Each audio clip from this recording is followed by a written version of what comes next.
The phone rang at exactly 2:47 in the morning, jolting me awake from a restless sleep.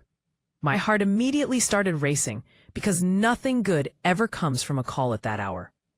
I fumbled for my phone on the nightstand, squinting at the bright screen in the darkness. It was my granddaughter, Sophia.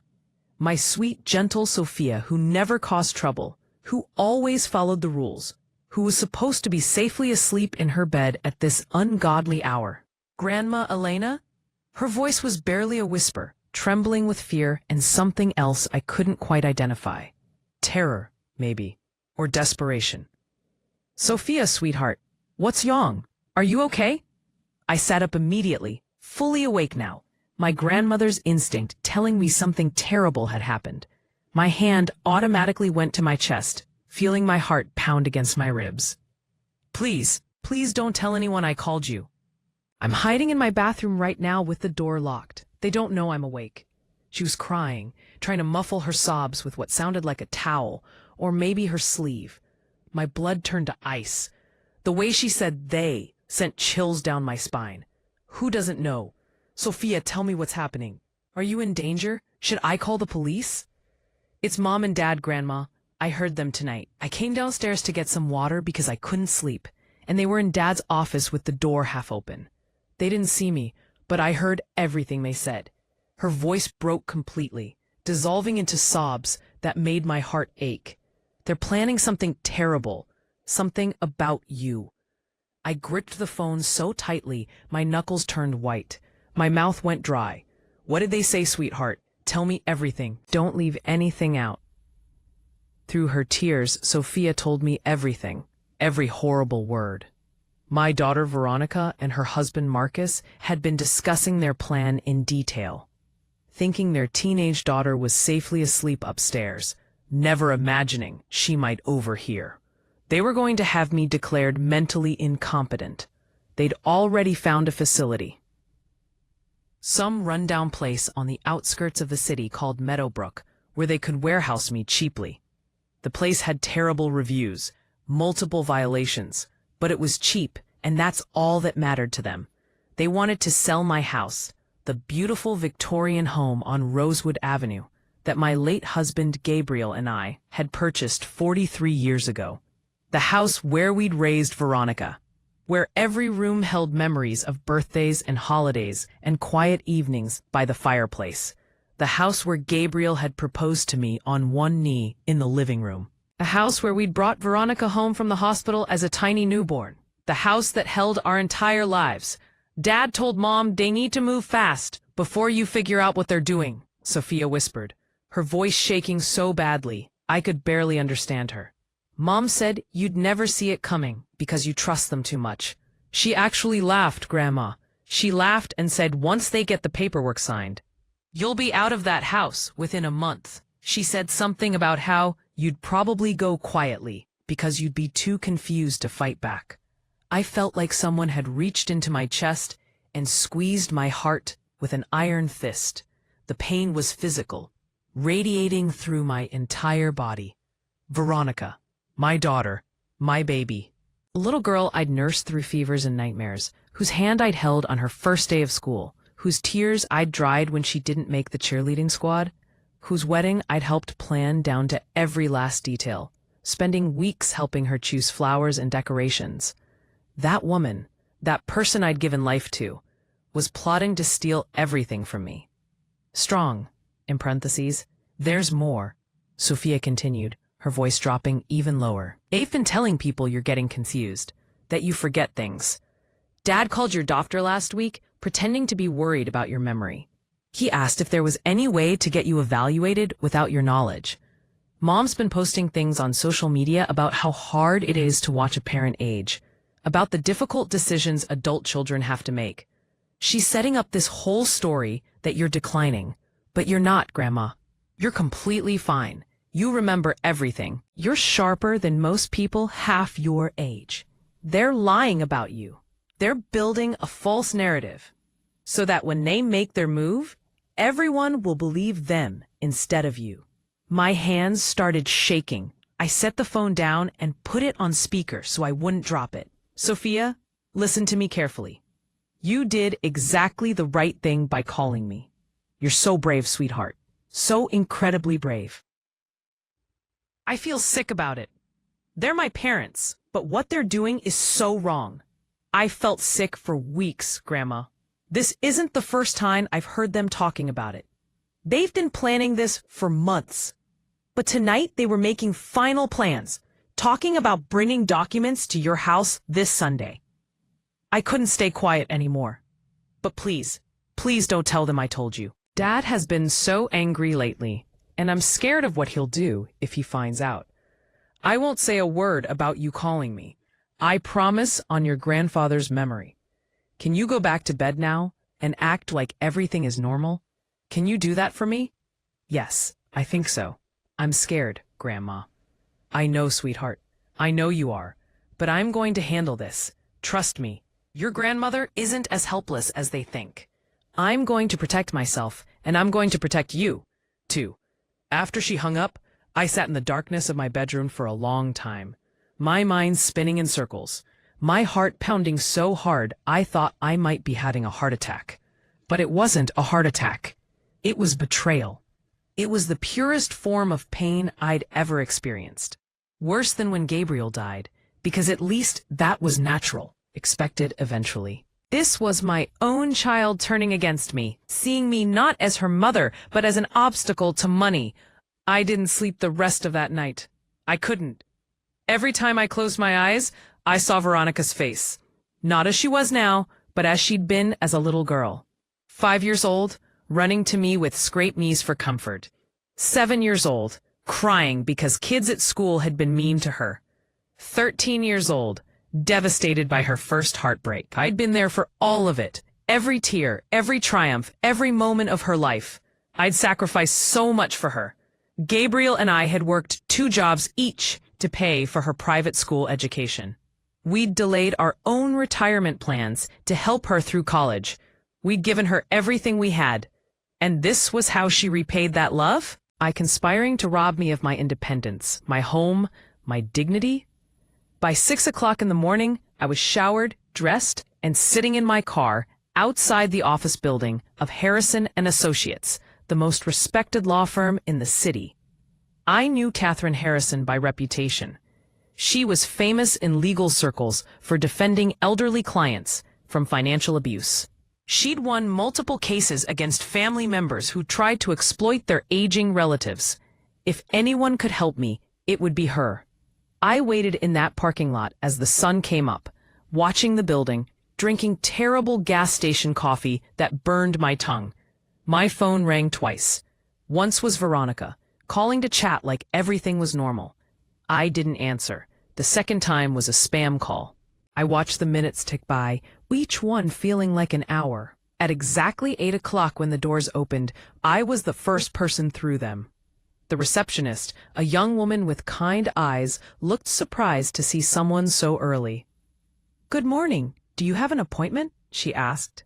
"No, but I need to see Catherine Harrison immediately. It's urgent. Tell her it's about elder financial abuse and I'm willing to pay whatever her hourly rate is for an emergency consultation.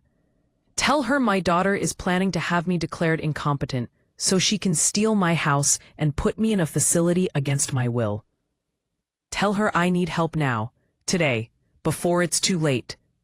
Something in my voice, maybe the desperation or the determination, must have conveyed the seriousness of my situation because she picked up the phone immediately.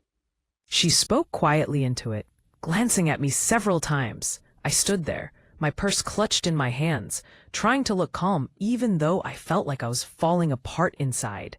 10 minutes later, I was sitting across from Catherine Harrison herself, in her corner office with floor-to-ceiling windows overlooking the city. She was a woman in her early 50s with sharp, intelligent eyes that seemed to see right through me, and a reputation for being absolutely ruthless in court. She wore a perfectly tailored navy suit, and her desk was organized with military precision. "Mrs. Chen, my receptionist said this is urgent. Tell me what's happening. Start from the beginning and don't leave anything out." I told her everything. Sophia's phone call in the middle of the night, Veronica and Marcus's plan that my granddaughter had overheard. The lies they'd been spreading about my mental state to doctors, friends, family, the facility they'd already chosen, the timeline they were working on. My voice stayed steady through most of it, though it cracked when I talked about my daughter, laughing at how easily she could deceive me, about how she joked that I'd be too confused to fight back. Catherine listened without interrupting, taking notes on a yellow legal pad in precise, neat handwriting. She asked clarifying questions occasionally. What was my daughter's full name? When exactly had Sophia overheard this conversation? Had I noticed any other warning signs before this? When I finished, she set down her pen and looked at me with an expression that was both sympathetic and coldly professional. Strong. I'm sorry. You're going through this, Mrs. Chen. Unfortunately, I see cases like yours more often than you'd think. Much more often than should be possible in a civilized society. Adult children who decide they're entitled to their parents' assets before those parents are gone, and who are willing to commit fraud, manipulation, even criminal acts to get them. The good news is that you came to me before they could execute their plan. Your granddaughter's learning gave you something precious. Time. That gives us options. What kind of options? Can they really do what they're planning? Can they actually have me declared incompetent and take everything? Catherine leaned back in her chair, steepling her fingers. Let me be brutally honest with you. Yes, they can try. And if you weren't here, if you hadn't been warned, they might have succeeded. The system, unfortunately, is set up in a way that makes elder abuse easier than it should be. If they brought you documents claiming to be simple estate planning paperwork, pressured you to sign quickly, maybe had a complicit notary there to witness your signature, they could have gotten control of your assets before you realized what happened. If they'd convinced your doctor you were declining, if they'd built up enough anecdotal evidence of confusion or forgetfulness, they might have been able to get a court to appoint them as your guardians. It happens. More than it should. My stomach turned. So what do I do? How do I stop them? SASEL. First, we protect your assets immediately. Everything you own needs to be placed in a trust today, right now, this morning. We'll make you the trustee, so you maintain complete control over everything.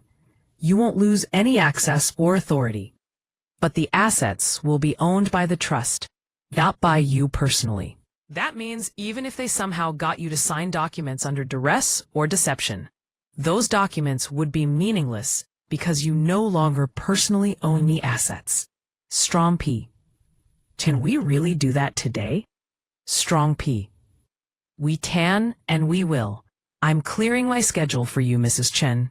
This is too important to delay even a single day. They're planning to make their move this Sunday, which gives us very little time. She pulled out her laptop and started typing rapidly. Second, we need to establish a durable power of attorney, naming someone you trust completely. Someone who's not Veronica or Marcus, obviously. Do you have anyone like that? A sibling? A close friend? Someone who would put your interests first? I thought immediately of my sister, Lucia. She lived in Seattle with her husband, but we talked every week and had always been incredibly close. Growing up, she'd been my best friend, my protector, my confidant. Even now, decades later, she was the person I turned to when I needed advice or support. My sister, Lucia. Perfect. Tell me about her. How old is she? What's her occupation? Is she someone who can handle responsibility? She's 68. She's a retired accountant, actually. Very organized, very trustworthy. We've always been close. She'd never take advantage of me. Excellent. We'll draft documents making her your attorney in fact for both healthcare and financial matters. Once those are signed and notarized and properly filed, any documents Veronica and Marcus try to get you to sign will be invalid.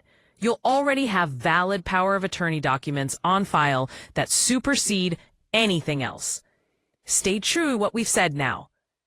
Catherine's expression turned even more serious. We document everything.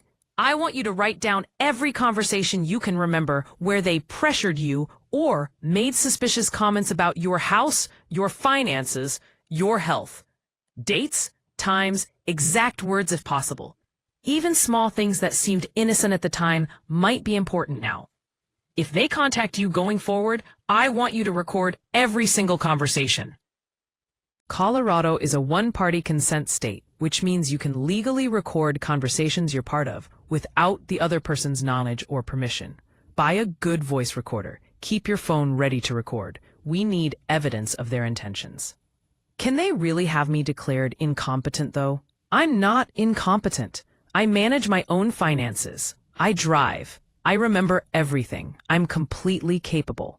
I know you are. From speaking with you for the past 30 minutes, it's absolutely clear you're completely competent. You're articulate. Your memory is excellent. You understand complex concepts. You're making rational decisions. But they might try anyway, especially if they've already been planting seeds with your doctor and others that you're declining. That's why documentation is so critical. We need to be able to prove not just that you're competent, but that they're lying about you for financial gain. We spent the next 7 hours in her office. 7 hours that would change everything. Catherine brought in a paralegal named Jennifer and a notary named Mr. Walsh. We created an irrevocable living trust, and the process was more complex than I'd imagined. Every asset had to be carefully documented and transferred. My house on Rosewood Avenue, the beautiful Victorian that was worth approximately $730,000, according to a recent appraisal I'd had done just for insurance purposes. My savings account at First National Bank with $68,000. My investment accounts, various mutual funds and bonds that totaled another $140,000. Gabriel's life insurance money that I'd never touched. Another $50,000 sitting in a separate account earning interest.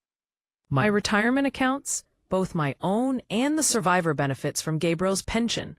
A few valuable pieces of jewelry, including my grandmother's diamond ring and the pearl necklace Gabriel had given me on our 25th anniversary. Frunge Pond.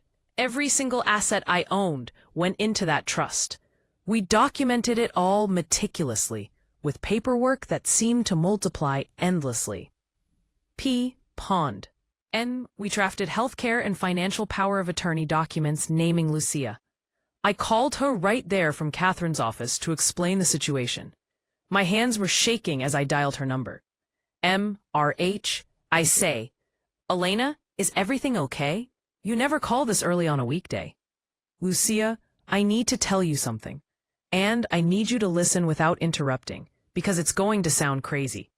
Then I told her everything. The entire story poured out of me in a rush.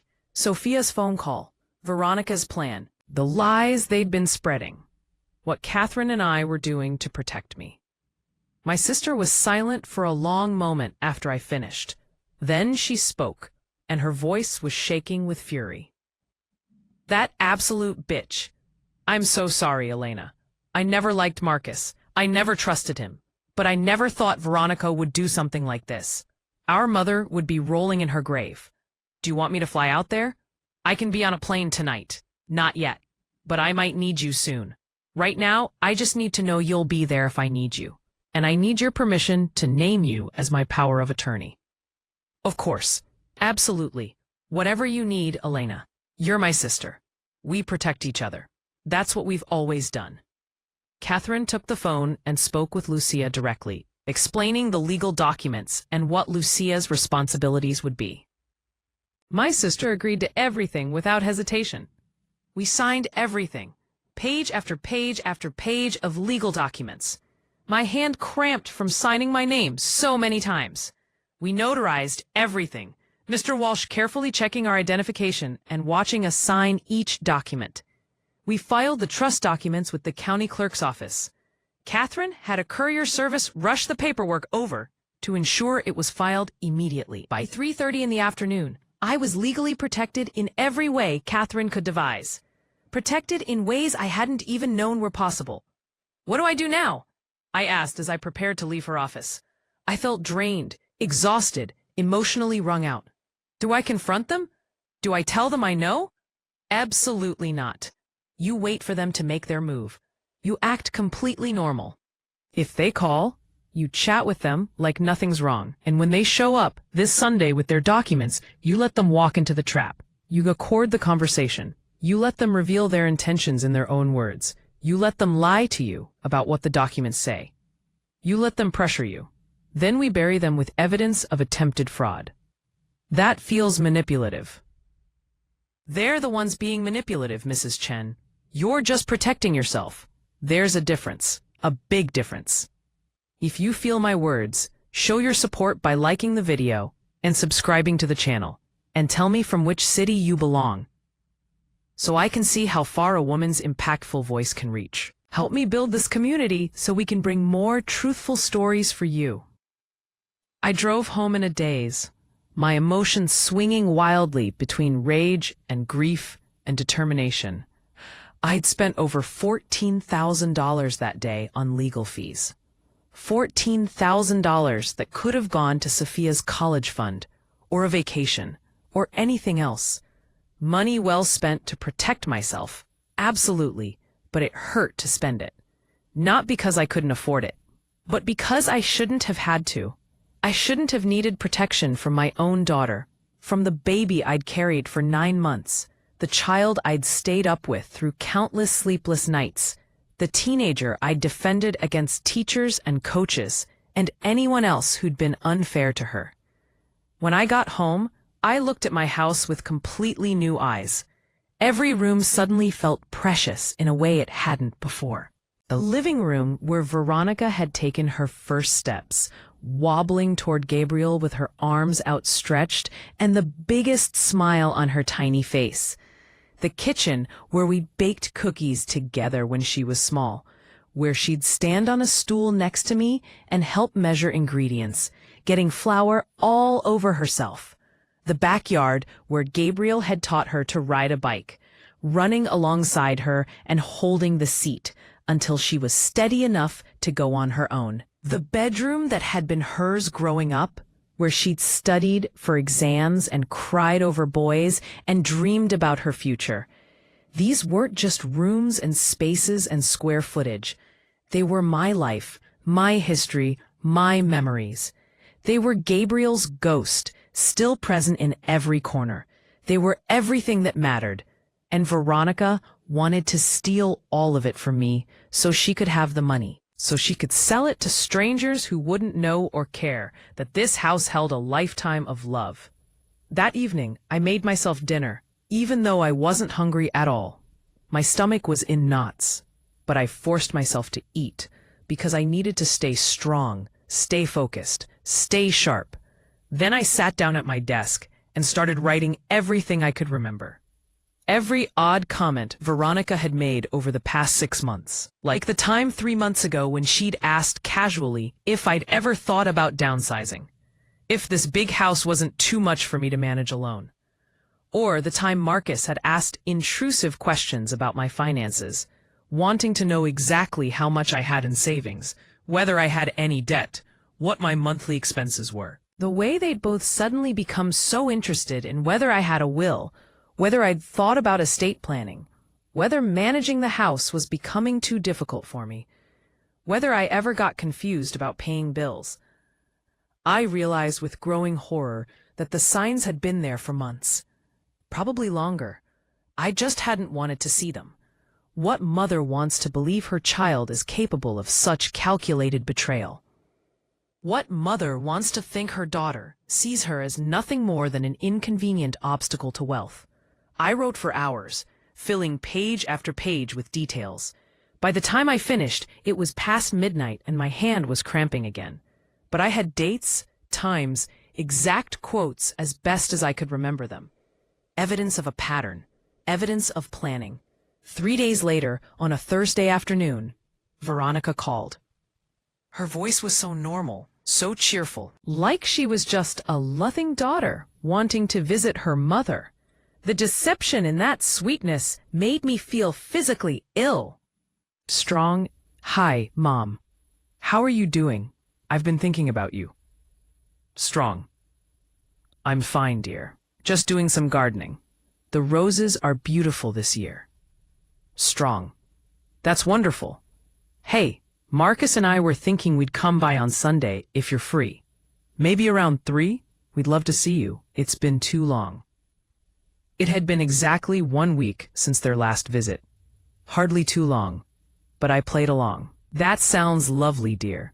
I'll make some coffee and maybe bake some of those lemon cookies you like. Strong. Perfect. That sounds perfect. Actually, Mom, there's something we wanted to talk to you about. Nothing bad, just some paperwork stuff. Estate planning things.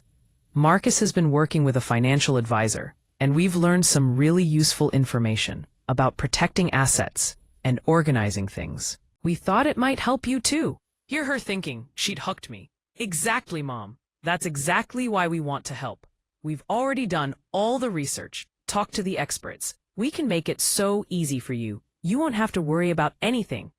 You're such a good daughter, Veronica. The words tasted like poison in my mouth, but I said them sweetly.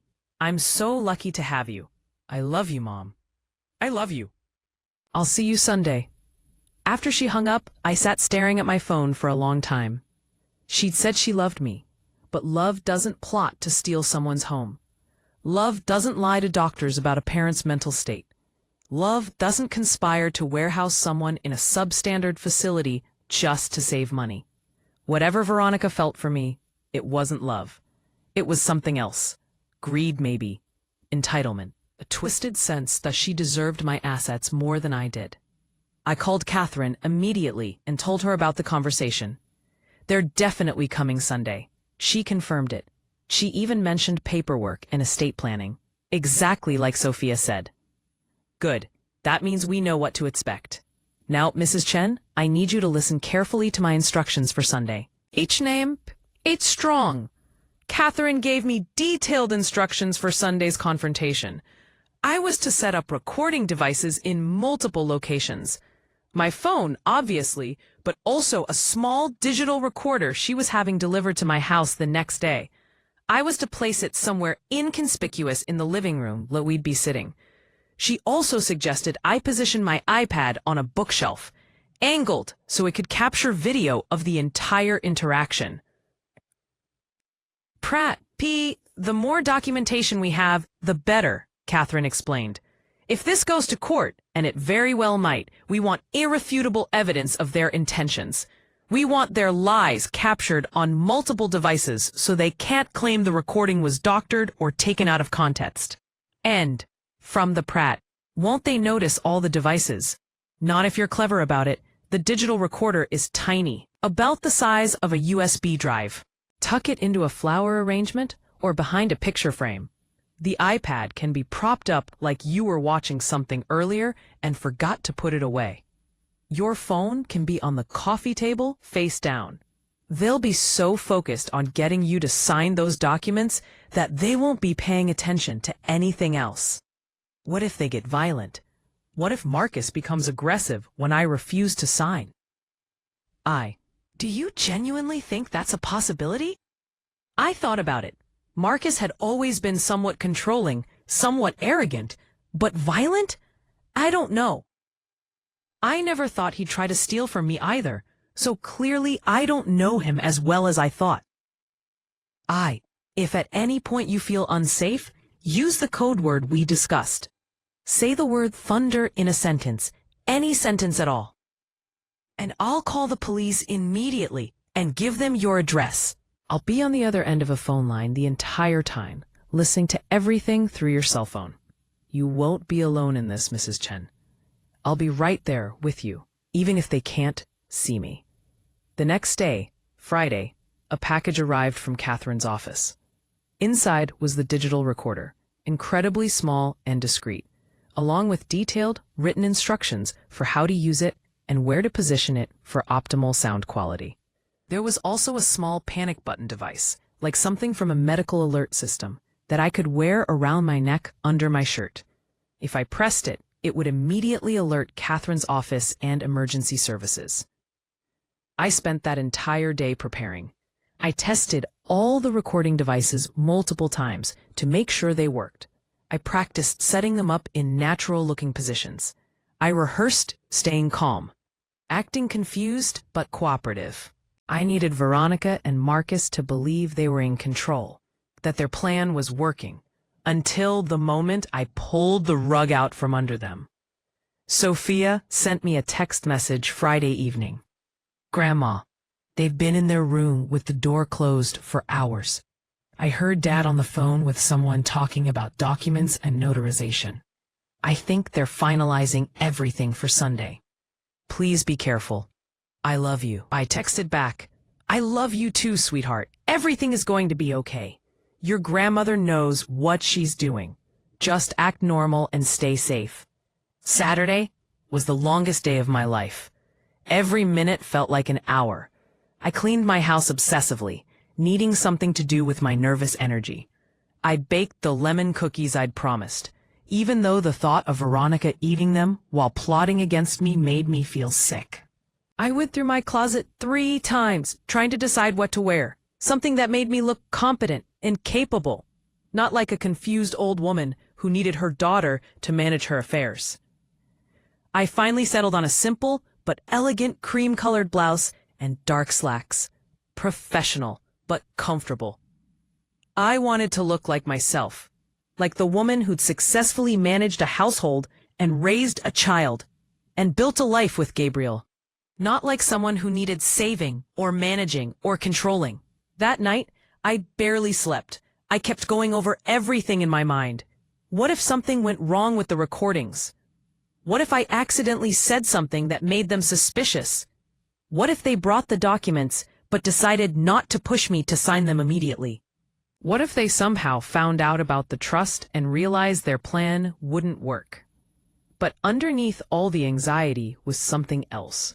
Something hard and cold and determined. They were going to try to steal from me. My own daughter was going to look me in the eye and lie to me, manipulate me, pressure me into signing away my home and my independence. And I was going to let her reveal exactly who she'd become. Then I was going to make sure she faced consequences for it. Sunday morning arrived with beautiful, clear skies that felt like a mockery of what was about to happen. I got up early, showered, dressed carefully. I made coffee and ate a small breakfast, forcing food down even though my stomach was churning. I set up all the recording devices exactly as Catherine had instructed. The digital recorder went into a decorative bowl on the coffee table, hidden among some artificial flowers. The iPad went on the bookshelf, propped up at just the right angle, its camera facing the seating area. My phone went on the side table, face down, as if I just set it there casually. At 2:45, 15 minutes before they were scheduled to arrive, I called Catherine. "I'm ready. Everything is set up." "Good. I'm gonna stay on the line with you. I'll mute my end, so they won't hear anything, but I'll be listening to every word. Remember, stay calm. Let them talk. Let them reveal their plan in their own words. Don't sign anything no matter what they say. If you feel unsafe at any point, say the word thunder, and I'll call the police immediately. You've got this, Elena. I hope so. I know so. You're stronger than they think. You're smarter than they think. They're about to learn that underestimating you was their biggest mistake." At exactly 3 o'clock, I heard a car pull into my driveway. My heart started pounding so hard I could feel it in my throat. I took several deep breaths, trying to calm myself. Through the window, I saw Veronica and Marcus getting out of their car. Marcus was carrying a leather briefcase that I knew held the poison documents. Veronica had a bright, fake smile plastered on her face. There was a third person with them, a short, balding man in an ill-fitting suit, also carrying a briefcase. The notary, obviously. They'd brought him along, so confident in their plan that they'd arranged for the notarization before even talking to me. They were that sure I'd sign. The doorbell rang. I counted to 5, not wanting to seem too eager, then opened the door with my own bright smile. "Veronica, sweetheart. Marcus, how wonderful to see you." I hugged my daughter, and it took every ounce of self-control I had not to recoil from her touch. How could she hug me so warmly while planning to destroy my life? "You look wonderful, Mom," she said. that fake brightness still in her voice. Is that a new blouse? It's lovely on you. Thank you, dear. Come in, come in. I just made fresh coffee and those lemon cookies you love. Marcus gestured to the man behind him. Mom, this is Gary Feldman. He's a notary public. We asked him to come along because we figured it would be easier to get everything signed and official all at once. Save you the trouble of having to go to a notary's office later. I pretended to look confused. Signed? What needs to be signed? Veronica said smoothly. Estate planning documents. Nothing complicated. We'll explain everything. We all moved into my living room. I served coffee and cookies, playing the perfect hostess. Gary Feldman looked uncomfortable, sitting stiffly on the edge of the armchair and barely touching his coffee. Marcus and Veronica settled onto the couch. And there was something predatory about the way they looked around the room, like wolves eyeing prey. We made small talk for a few minutes. Veronica complimented my garden, which she can see through the window. Marcus talked about his work, some boring story about a project he was managing. They were building up to something, creating a veneer of normalcy before they dropped the bomb. Finally, after about 10 minutes of meaningless chatter, Veronica set down her coffee cup and gave me a look of practiced concern. The look she probably thought made her seem like a caring daughter. Mom, we wanted to talk to you about something important. Marcus and I have been worried about you. Really worried. Worried? Why, sweetheart? I'm fine. I feel wonderful, actually. My doctor says I'm in excellent health for my age. Marcus jumped in, his voice oozing that false sympathy I'd learned to recognize. Elena, we're not just talking about physical health. We've noticed some changes. Little things. You've seemed more forgetful lately, more confused about things. Just last month, you mentioned you'd misplaced your car keys. I had mentioned that once in passing because everyone misplaces their keys sometimes. It's a normal human experience.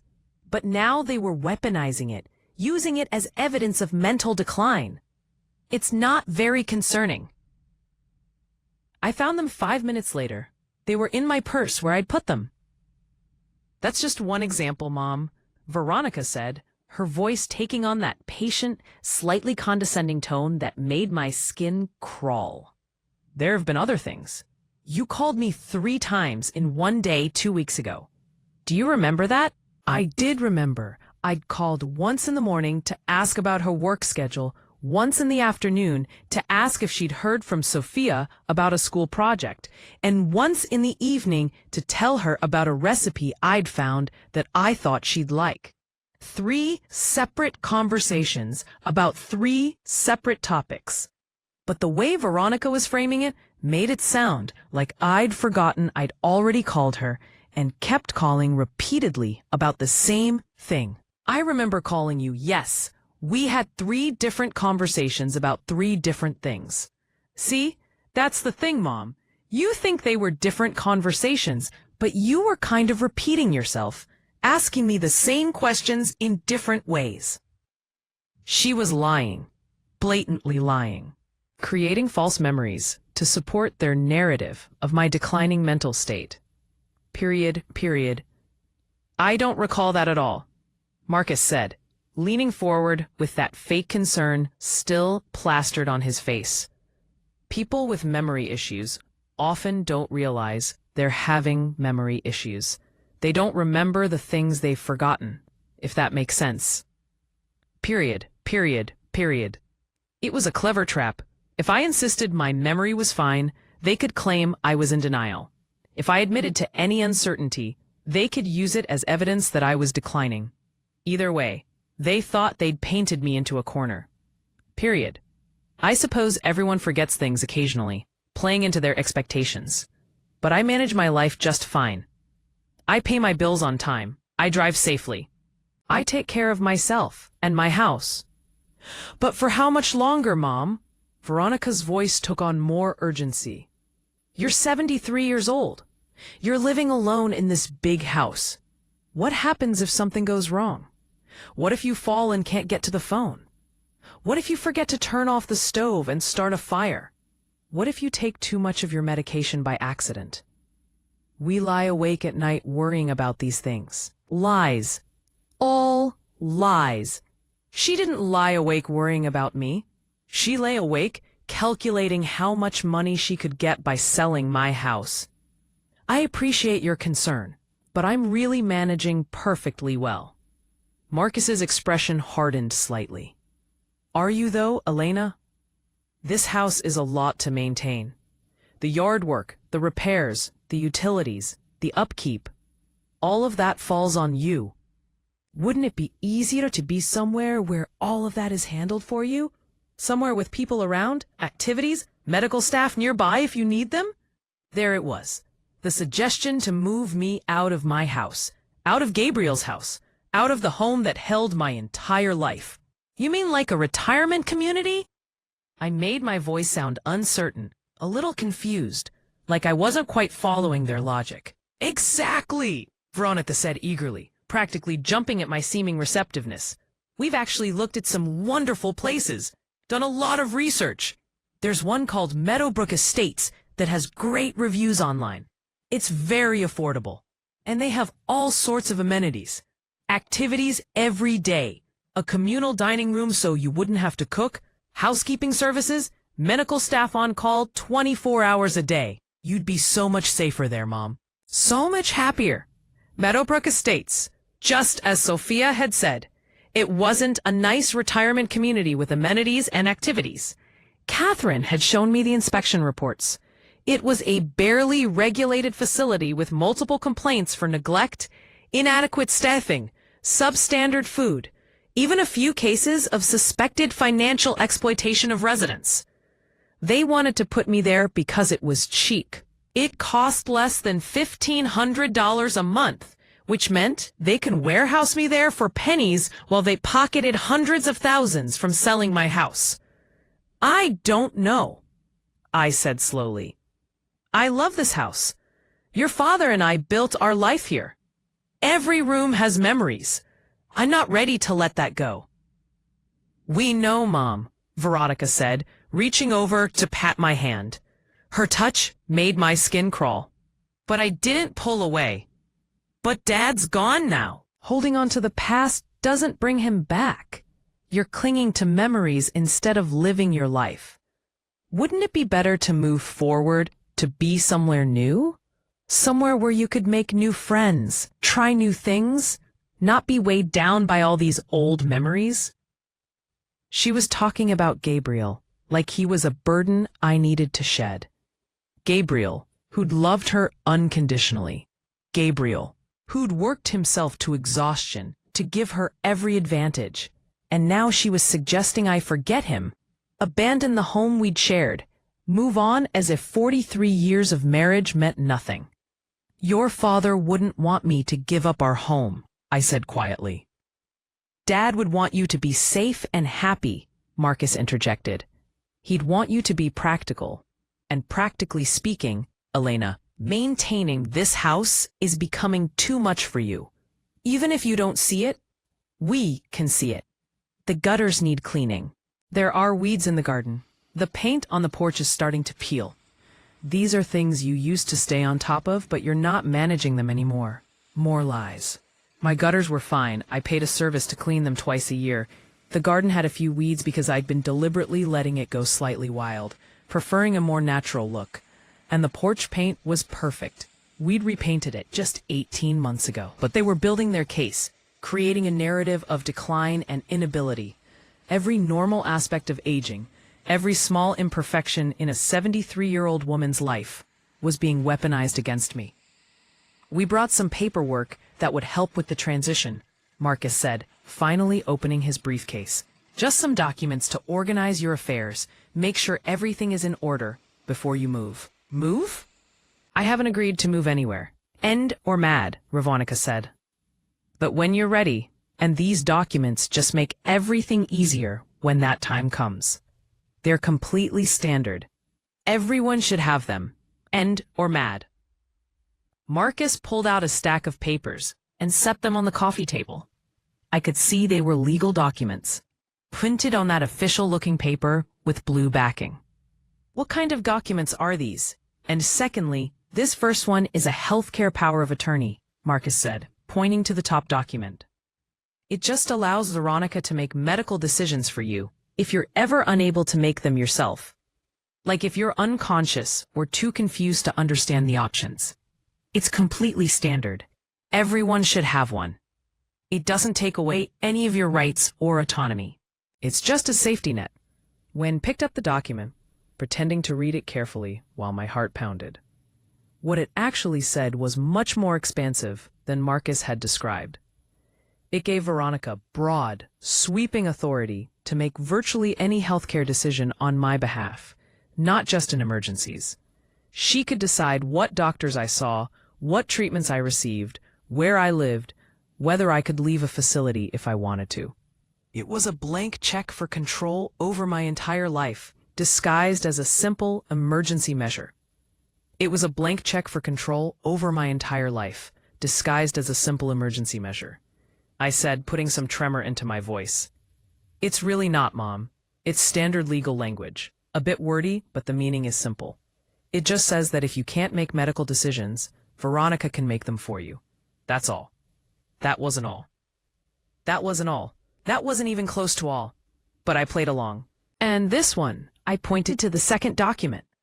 That's a financial power of attorney, Veronica said, her voice bright and reassuring.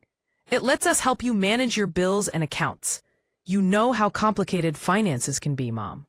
All those statements and deadlines and decisions, wouldn't it be nice to not worry about all of that anymore? We could handle everything for you. Pay your bills, manage your investments, deal with the banks and the insurance companies. You wouldn't have to think about any of it. The financial power of attorney was even more dangerous than the healthcare one. It would give them complete, total, unrestricted control over every penny I had. They could drain my accounts, sell my house, do whatever they wanted with my money. And I'd have no legal recourse because I'd voluntarily given them that power. It was financial suicide disguised as helpful assistance. But I manage my finances just fine, I protested weakly. Do you though, Mom? Veronica's voice took on a harder edge. When was the last time you balanced your checkbook? Do you even know how much you have in savings? Of course I know. I knew to the penny, actually, thanks to my recent work with Catherine. I have $68,342 in my savings account at First National Bank. I have another $139,000 in my investment accounts. I have $50,000 from your father's life insurance that I've never touched. I remember these things perfectly well. Marcus and Veronica exchanged a glance. I'd thrown them slightly off script by providing exact figures that proved my memory was sharp. But they recovered quickly. Knowing account balances isn't the same as actually managing finances, Elena, Marcus said. There's investment strategy, tax planning, estate planning, risk management. These are complex issues. We have a financial advisor who helps us with all of this. We could extend that help to you. By taking over my accounts? By helping you manage them. Veronica corrected. You'd still have access to everything. We're not taking anything away from you. We're just helping. And this last document. I picked up the third piece of paper, the one I knew was going to be the most damaging. Marcus hesitated for just a fraction of a second. Just long enough for me to notice. That's a quitclaim deed. It transfers the house into our names. But Mom, this is purely for estate planning purposes. You would still live here as long as you wanted. This is just to avoid probate later, to make sure the transfer of the property goes smoothly when you're gone. It actually protects you by simplifying things. A quitclaim deed. The most dangerous document of all. If I signed it, they could evict me from my own home the very next day if they wanted to. They can sell it out from under me. They could change the locks and leave me with nowhere to go. And it would all be legal because I'd voluntarily signed the property over to them. A quitclaim deed. So you'd own my house? On paper, yes. On paper, yes, Marcus said carefully. But in practice, nothing would change. You'd still live here. You'd still be responsible for the utilities and maintenance. We'd just be the legal owners. It's purely a technical thing for estate planning. Space. What if I want to sell the house myself someday? Or take out a reverse mortgage? Or leave it to someone else in my will? Another exchanged glance. They hadn't expected me to ask these kinds of specific questions. Well, you couldn't do those things once we're the legal owners, Veronica admitted. But Mom, why would you want to? This way, everything is simple, clean, organized. The house passes to us when you die without any legal complications or tax issues. But what if I decide I want to leave it to Sophia, or to charity, or divide it somehow? Mom, that's not a good idea, Marcus said, his voice hardening. Estate planning needs to be clear and simple. Trying to divide things up or leave them to multiple people just creates conflict and legal problems. This way is better. Trust us. Trust us. The two words that should have been easy for a mother to accept from her daughter, but that now sounded like a threat. I set down the papers and looked at both of them. This is a lot to think about. Can I take some time to review these with my own attorney, just to make sure I understand everything? Veronica's smile tightened. The mask was starting to slip. Mom? You don't need an attorney. This is family. We're trying to help you. Getting lawyers involved just complicates things and costs money unnecessarily. Attorneys charge hundreds of dollars an hour just to read documents that are completely standard. But these are legal documents that would give you control over my healthcare, my finances, and my house. Shouldn't I understand them completely before I sign? Shouldn't I have someone explain the implications to me? We have been working on the implications to you, Marcus said, frustration creeping into his voice. We've spent weeks researching this, talking to experts, figuring out the best way to protect you. You can trust us. We have your best interests at heart. We'd never do anything to hurt you. And the irony of those words. Coming from a man who was literally trying to steal my house at that very moment was almost too much to bear. But I kept my expression neutral, confused but not suspicious. I understand that you've put work into this, and I appreciate it. But it's my life, my assets. I just want to make sure I fully understand before I make such big decisions. These aren't big decisions, Elena, Marcus said, his voice taking on that edge of impatience he always got when things didn't go his way. These are standard, basic estate planning documents that everyone should have. You're making this more complicated than it needs to be.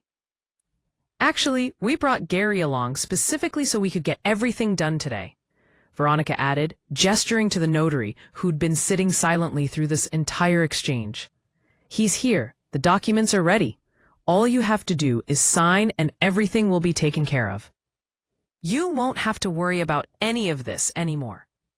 But I'm not worried about it now. I don't understand why this has to happen today, right now, this minute. Because we've taken time out of our busy schedules to help you, Veronica snapped, her facade of patience finally cracking. Because Gary has cleared his afternoon to be here. Because we've done all this work for you, and the least you could do is show some appreciation instead of making difficulties. There it was, the real Veronica showing through. Not the concerned daughter, but the entitled woman who was angry that I wasn't cooperating with her plan to rob me. Veronica, I'm not trying to be difficult. I'm just trying to understand. No. You're being stubborn and paranoid, she shot back. Just like you've been getting lately. Always suspicious, always questioning everything, never trusting anyone. Mom, this is exactly the kind of behavior we're worried about. This paranoia, this confusion, it's not normal. I'm not confused or paranoid. I just want to consult with my own attorney before signing legal documents. Marcus stood up abruptly, towering over where I sat. His face had gone red, and I felt a flash of genuine fear. Elena, I'm going to be very direct with you, because clearly gentle persuasion isn't working. We've noticed real cognitive decline over the past year. You forget conversations we've had. You repeat yourself. You get confused about dates and appointments. This isn't about you wanting time to think. This is about us trying to protect you before your condition gets worse. and you make mistakes that could cost you everything. What condition? I don't have a condition. My doctor hasn't said anything about cognitive decline. Your doctor is being polite, Veronica interjected. We've talked to him, Mom. He's concerned too. He just doesn't want to upset you by saying it directly. You talk to my doctor about me? Without my permission? That's a violation of medical privacy laws. We're your family. We're supposed to look out for you. And your doctor was actually relieved that we reached out because he's been worried but didn't know how to bring it up with you. More lies. Blatant lies. Catherine had already confirmed with my doctor that no one from my family had contacted him, and that he had no concerns whatsoever about my cognitive function.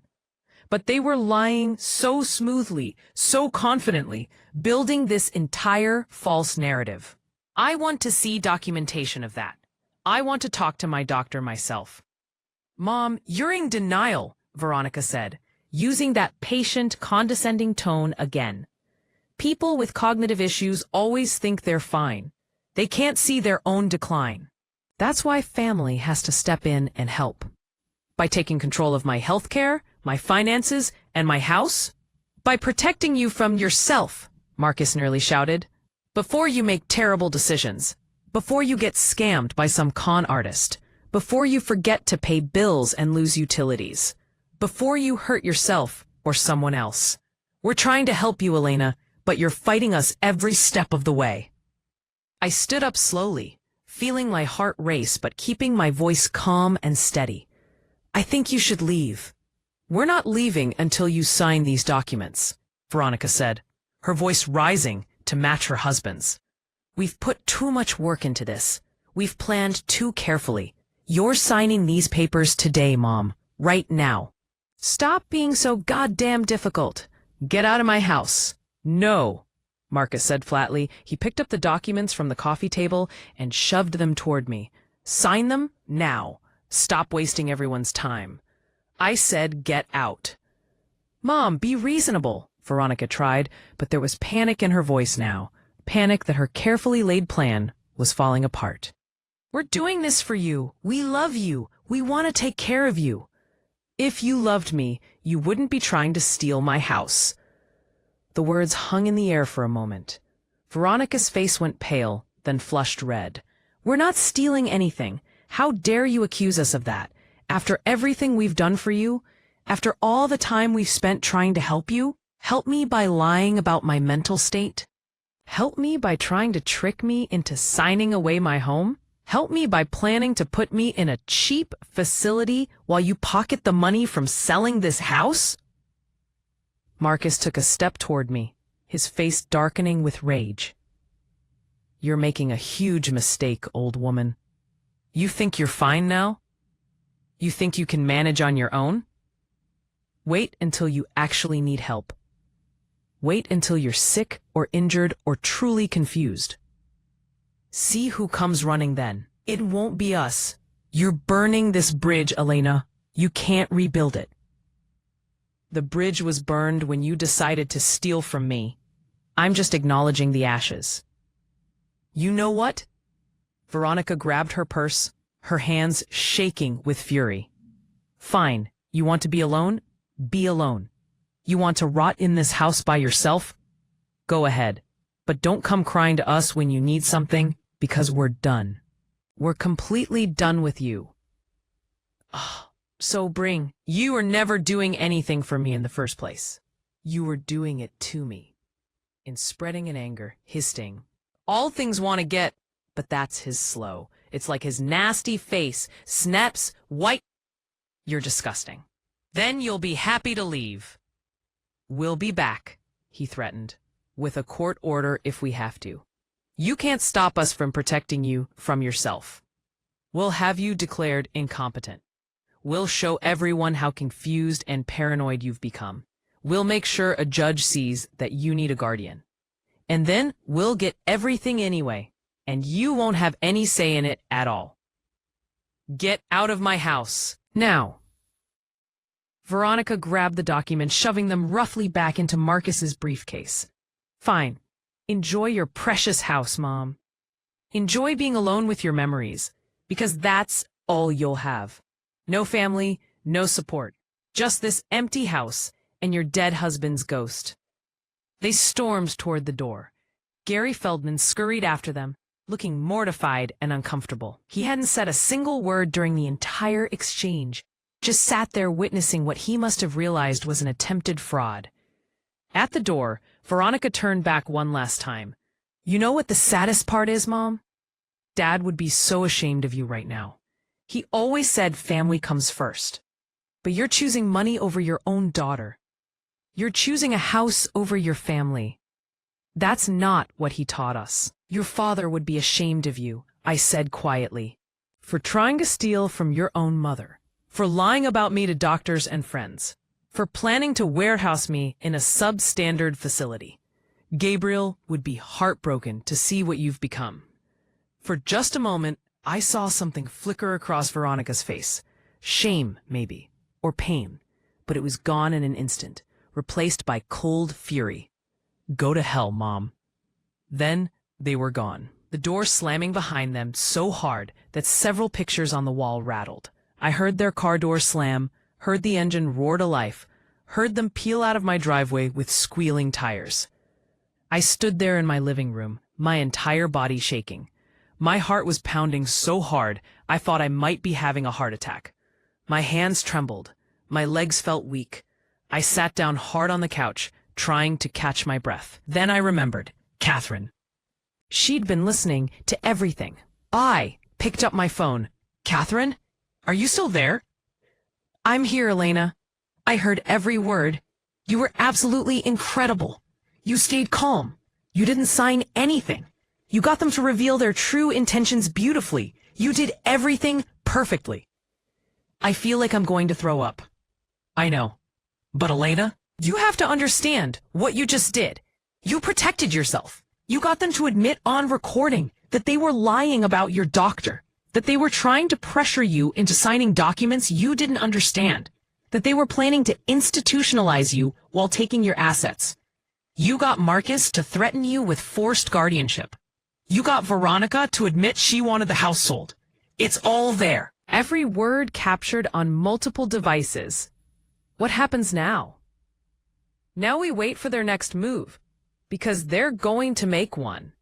Marcus threatened to come back with a court order, which means they're probably going to file for guardianship.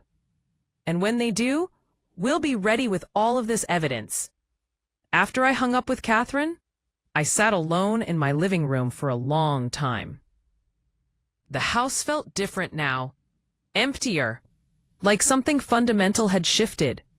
My daughter had been here, in this room, trying to steal my life. And now she was gone, and I didn't know if I'd ever see her again. Part of me, the mother part that never fully dies, wanted to call her, to smooth things over, to pretend none of this had happened. But I couldn't. I wouldn't, because she hadn't tried to help me. She'd tried to hurt me. And there's no coming back from that. I collected all the recording devices and sent the files to Catherine, as she'd instructed. Then I made myself a cup of tea and tried to process what had just happened. My daughter hated me. My own child, the baby I'd carried and birthed and raised, looked at me with genuine hatred in her eyes, and all because I wouldn't let her steal from me. If you feel my words, show your support by liking the video and subscribing to the channel. And tell me for which city you belong, so I can see how far a woman's impactful voice can reach. Help me build this community so we can bring more truthful stories for you. That night, I couldn't sleep. Every time I closed my eyes, I saw Veronica's face contorted with rage, heard Marcus's threats, remembered the moment when they dropped all pretense and revealed who they really were. Greedy, entitled, cruel. Monday morning, I was exhausted, but couldn't stay in bed. I got up, made coffee, tried to go through my normal routine. But everything felt off, wrong, like the world had tilted on its axis and nothing would ever be quite right again. Sophia texted me around noon. Grandma, are you okay? They came home yesterday so angry, screaming at each other, blaming each other. Mom threw her phone at the wall. Dad punched a hole in the kitchen door, unscared. What happened? I called her immediately. Sweetheart, I'm fine. But yes, things got ugly yesterday. They tried to get me to sign documents, and I refused. They didn't take it well. I heard them talking last night. They're planning to go to court. They're going to try to have you declared incompetent. Dad was on the phone with a lawyer. I know. My lawyer's expecting that. Sophia, we're prepared for whatever they try, but I'm worried about you. Are you safe there? I think so. They're not mad at me. They're mad at you and at each other. But Grandma, I turn 18 in 3 months. The day I turn 18, I'm leaving. I can't live with them anymore. I can't watch what they've become. You can come stay with me. Anytime. You know that, right? I know. Thank you. I love you, Grandma. I'm all part of everything you are, my dear. The court papers arrived on Thursday. A petition for emergency guardianship, claiming I was mentally incompetent and unable to care for myself. They'd submitted affidavits from several people claiming they'd witnessed my cognitive decline. I recognized some of the names. Veronica's friends, who barely knew me, but had apparently agreed to lie on her behalf. Catherine called me the moment she received her copy of the petition. They're moving fast. The hearing is scheduled for a week from Monday. That doesn't give us much time, but it's enough. We need to gather more evidence of your competence. Medical records, financial records, character witnesses, whatever you need. I'm also going to need Sophia to testify if she's willing. Her testimony about what she overheard about their planning will be crucial. She's 17. Can she testify without her parents' permission? In this case, yes. The court can issue a subpoena if necessary. But Elena, you need to know that if Sophia testifies against her parents, there will be consequences for her at home. They'll be furious. I can't ask her to put herself at risk like that. You might not have to ask. She might volunteer. But think about it, talk to her. We have a week to decide. That evening, I called Sophia and explained the situation. I expected her to be hesitant, scared. But she wasn't. I'll testify, Grandma. I'll tell the truth about what I heard. They need to face consequences for what they're trying to do to you. Sweetheart, they'll punish you for this. You know that, right? I don't care. I only have 3 months left until I'm 18. I can survive 3 months. But you can't survive losing everything because of their lies. I'll testify. I want to. The next week passed in a blur of preparation. Catherine and I met multiple times. We gathered my medical records from Dr. Patterson, my longtime physician, who provided a detailed statement saying I showed no signs of cognitive impairment whatsoever. We collected my financial records, showing perfect management of my accounts with no errors or confusion. We got statements from my neighbors, my friends from book club, even the pharmacist at my local drugstore, all attesting to my mental sharpness and capability. Catherine also had me take a professional cognitive assessment administered by a neuropsychologist. I scored in the normal range for my age on every single test: memory, problem solving, attention, language skills, executive function. All normal. All documented. We reviewed the recording from Sunday's confrontation dozens of times, noting every lie they'd told, every threat they'd made, every moment where their true intentions showed through. This is going to be painful, Catherine warned me the night before the hearing. They're going to attack you in court.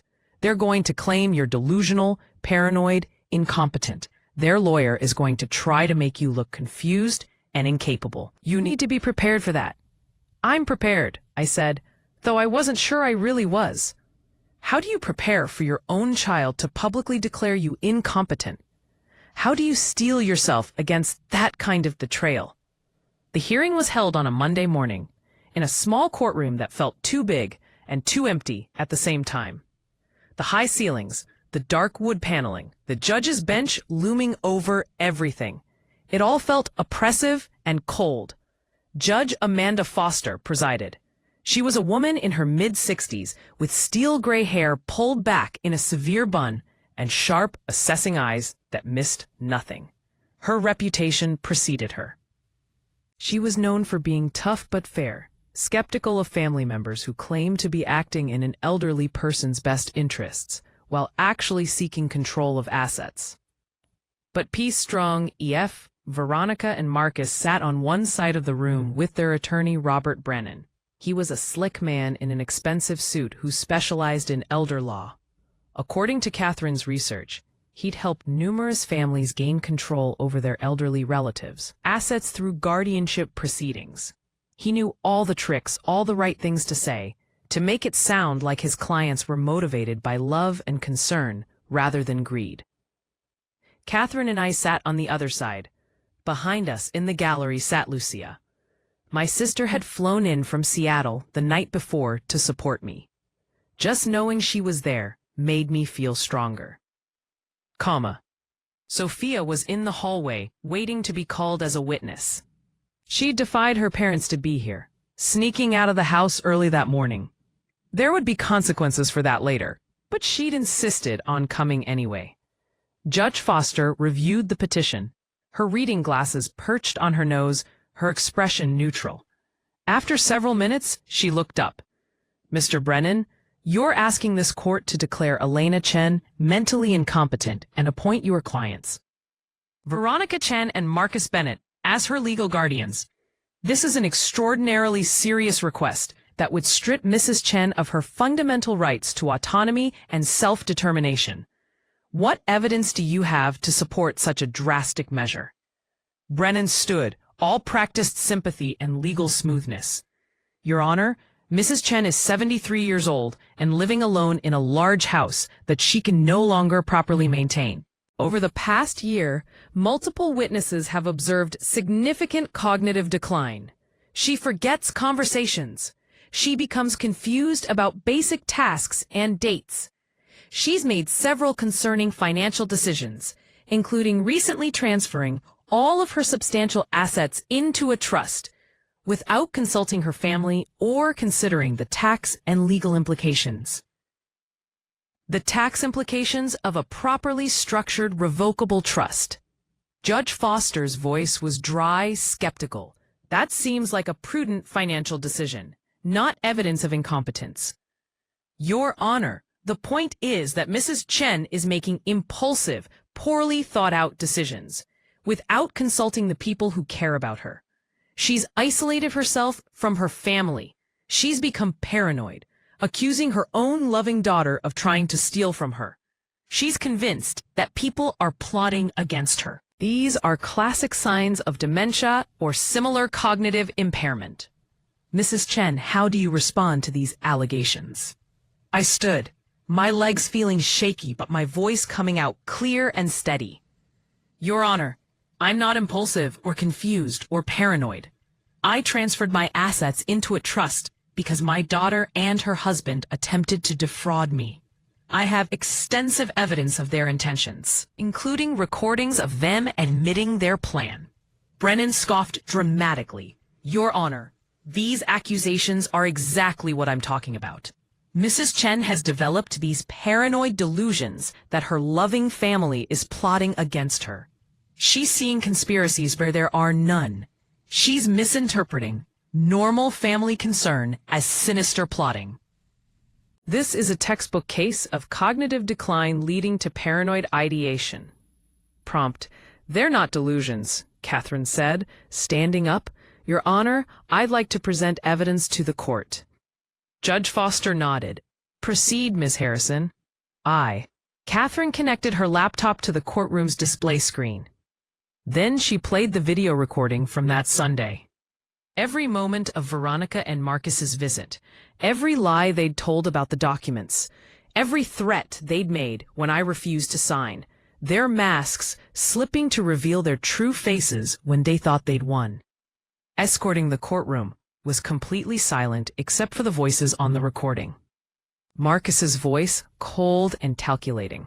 "We need to do this before her condition gets worse." Veronica's voice, dripping with false sweetness. "You'd still live here, as long as you wanted," followed by her admission that they planned to sell the house. Marcus threatening me. "We'll come back with a court order. We'll have you declared incompetent." When the video ended, the silence in the courtroom was deafening. Judge Foster's expression had gone from neutral to carved from stone. Even Brennan looked shaken. "Mr. Brennan," the judge's voice was ice cold. "Would you like to explain to me why your clients are on video attempting to coerce an elderly woman into signing over her house and financial power of attorney under false pretenses? Why they're lying about what the documents say? Why they're threatening her with forced institutionalization?" Ow!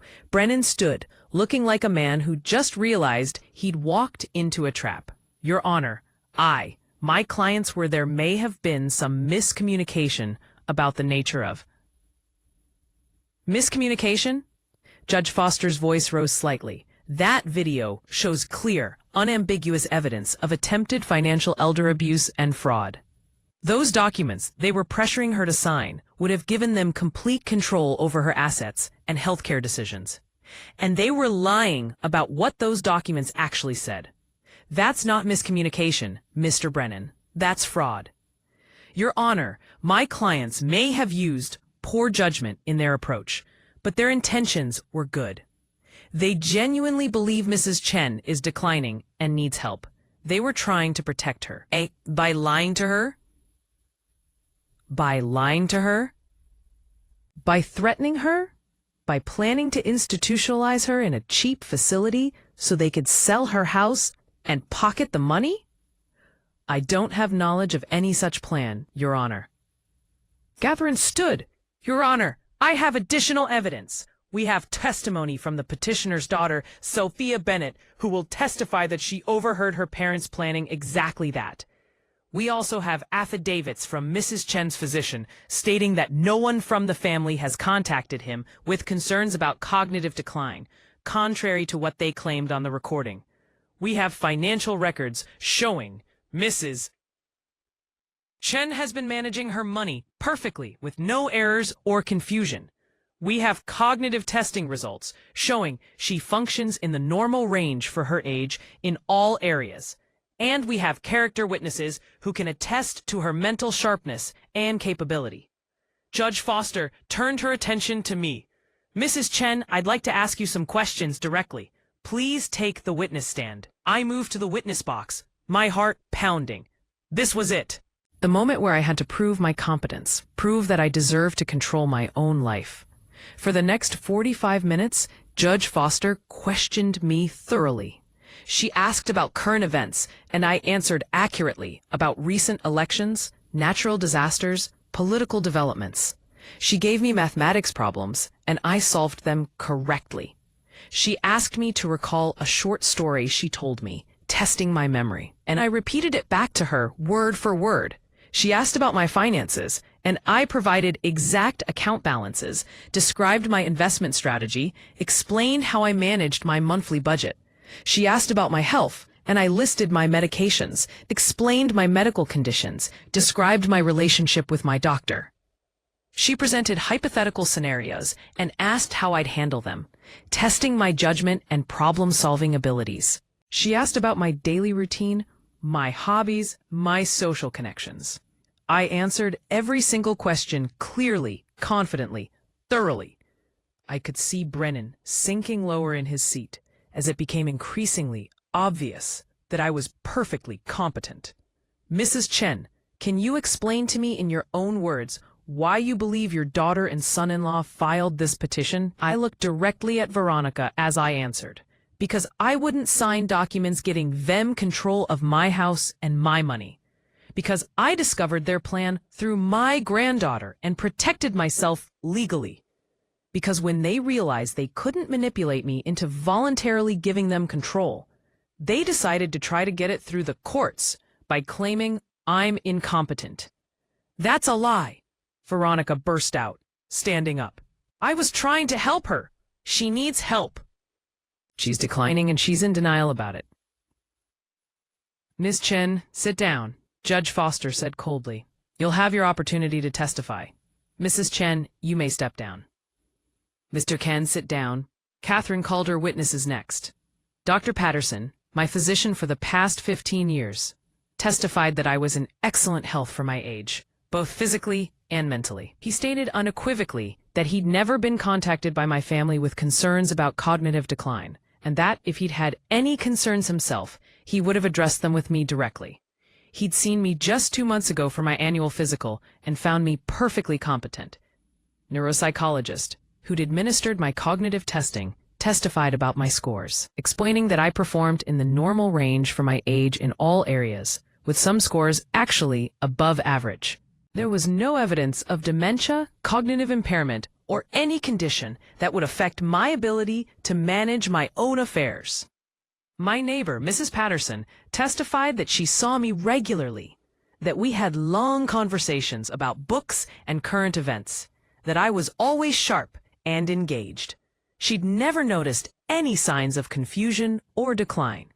Then Catherine called Sophia. My granddaughter walked to the witness stand looking pale but determined. She wouldn't look at her parents. Veronica was crying, mascara running down her face. Marcus's face was dark red with barely suppressed rage. Catherine questioned her gently. Sophia, can you tell the court what you overheard on the night of Sunday, October 15th? Sophia took a deep breath. I came downstairs around 11 o'clock to get water. I couldn't sleep. My parents were in my dad's office with the door partially open. They didn't know I was there. I heard them talking about my grandmother, about how they needed to move quickly before she figured out what they were planning. What were they planning? They were going to try to get her to sign documents that would give them control of her house and her money. They said they'd already found a facility called Meadowbrook where they could put her. My mom said it was cheap, which meant they could keep most of the money from selling Grandma's house. They were laughing about how Grandma trusted them too much to see it coming.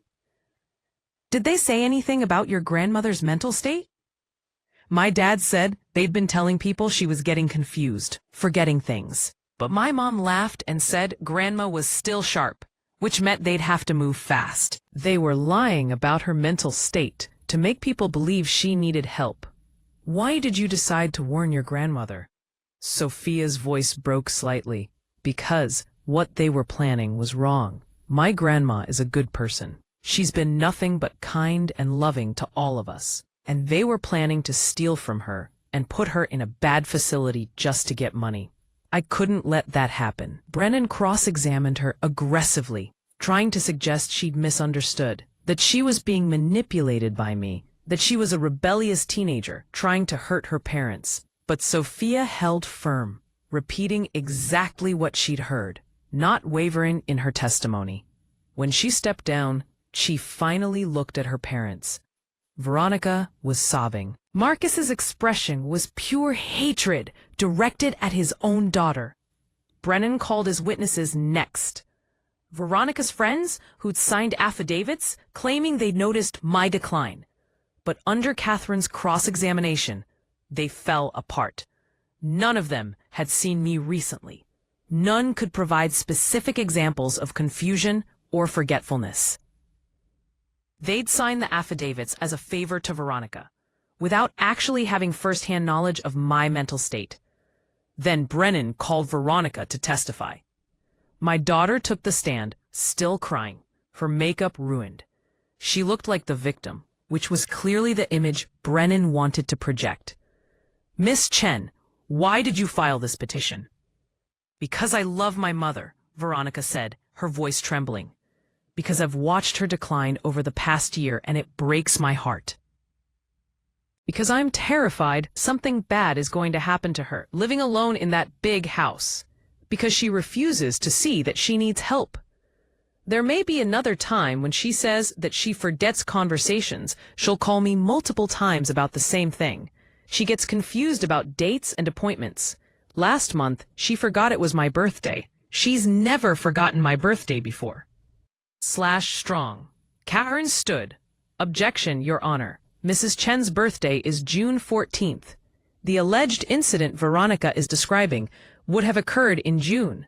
But the petitioner's own affidavit states they only became concerned about Mrs. Chen's cognitive state in the past 6 months, which would start in April.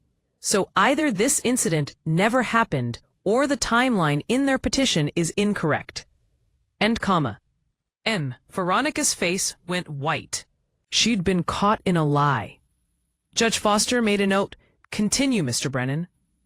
But the damage was done. Everything Veronica said from that point forward was suspect. Catherine systematically dismantled every claim of my cognitive decline, showing that each supposed incident either never happened or was a normal event, being mischaracterized as evidence of incompetence. Then Catherine played the recording again and asked Veronica to explain specific statements. "Miss Chen, on this recording, you laugh and say your mother would never see it coming because she trusts us too much. What did you mean by that?" I meant she trusts us to help her make good decisions. But you weren't trying to help her make decisions. You were trying to get her to sign documents without understanding what they really said. Documents that would give you control of her house and finances. That's not helping. That's manipulation. Stop. Your dad told me that. He's protecting her from herself. By lying about what the documents said, it's just for estate planning purposes, and that she'd still live here as long as you wanted. But that's not true, is it? Once you owned the house, you could evict her whenever you chose. We would never do that. But you could. That's what the document would have allowed. And you lied about it. Veronica had no answer for that. Catherine continued, methodically, going through every lie on the recording, every threat, every moment where Veronica's true intentions showed through. By the time the cross-examination was over, Veronica was a mess, crying so hard she could barely speak. Her lies exposed for everyone to see. Marcus didn't testify. Brennan wisely kept him off the stand, probably knowing his aggressive personality would only hurt their case further. Finally, after hours of testimony and evidence, both sides rested. Judge Foster took a brief recess to review everything, then returned to deliver her ruling. "I've presided over many guardianship cases in my career," she began. "I know what genuine concern for an elderly parent looks like. I know what families in crisis look like. And I know what financial exploitation disguised as concern looks like. This case falls squarely into that last category." Veronica made a sound like a wounded animal.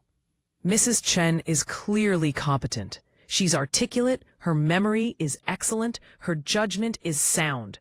She's managing her finances perfectly. She's taking care of her health. She's maintaining her home and her social connections. There is absolutely no evidence of cognitive impairment or inability to care for herself. The medical evidence confirms this.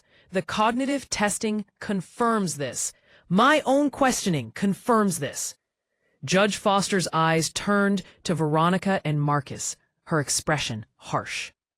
"What I see instead is evidence of attempted financial exploitation by family members. The recording, Miss Harrison presented, shows clear intent to deceive Mrs. Chen about the nature of legal documents in order to gain control of her assets. I heard your clients lie about what those documents said. I heard them threaten Mrs. Chen with forced institutionalization when she refused to comply. I heard them admit they'd been spreading false information about her mental state. Can you imagine what screwing with her Mr. Chen's life must have been like? Chen didn't ask for a check. Chen, Your Honor, if I may, I'm not finished. The testimony of Mrs. Chen. Chen's granddaughter, corroborated by that recording, shows that your clients were planning to place Mrs. Chen in a substandard facility so they could sell her house and keep the money. That's not protective. That's predatory. Judge Foster picked up her gavel. The petition for guardianship is not only denied, it's dismissed with prejudice. Mrs. Chen is clearly competent and has taken appropriate steps to protect herself from financial exploitation. I felt tears of relief streaming down my face. Catherine squeezed my hand. Furthermore, the judge continued, I'm issuing a restraining order. Veronica Chen and Marcus Bennett are prohibited from contacting Elena Chen in any way unless she initiates contact first. They are prohibited from coming within 500 feet of her residence. They are prohibited from making any further claims about her mental competence to third parties. If they violate this order, I will hold them in contempt and they will face jail time and fines. Do you understand? Your Honor, you can't do this, Veronica started, standing up.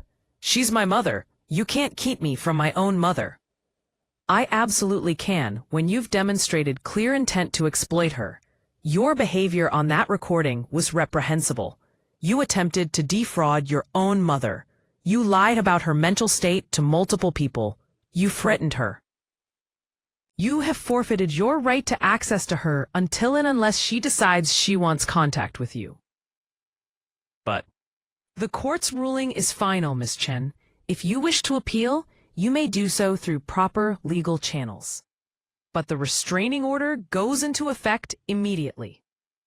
Court officers, please ensure these individuals understand the terms of the restraining order before they leave this building. The gavel came down with a sharp crack that seemed to echo through the entire courtroom. It was over. I'd won. As we left the courtroom, Veronica tried to rush toward me, but court security stopped her. Her face was twisted with a mixture of rage and desperation, and something that might have been genuine pain. Mom, please, you're making a huge mistake. I'm your daughter. You need me. I looked at her, really looked at her, and felt a wash of emotions so complex I couldn't begin to untangle them. Love and grief and anger and disappointment and sadness, all mixed together. No, Veronica, I really don't. Marcus grabbed her arm, pulling her back. He leaned close enough for me to hear, his voice low and venomous. You'll regret this, Elena. You're going to die alone and miserable, and we'll get everything anyway when you're gone. Every penny. And there won't be anything you can do about it. This was all for nothing. I'd rather die alone than be robbed blind by my own child, I said quietly. At least I'll die with my dignity intact. Catherine put her hand on my back, guiding me away from them. Lucia was right there, putting her arm around my shoulders. Sophia broke free from her parents and ran to me, throwing her arms around me and crying. I'm so sorry, Grandma. I'm so sorry for what they are. You deserve so much better. So do you, sweetheart. So do you. We walked out of that courthouse into bright afternoon sunshine.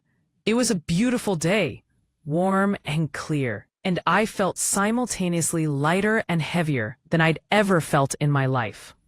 You did it, Elena, Catherine said, smiling. You won.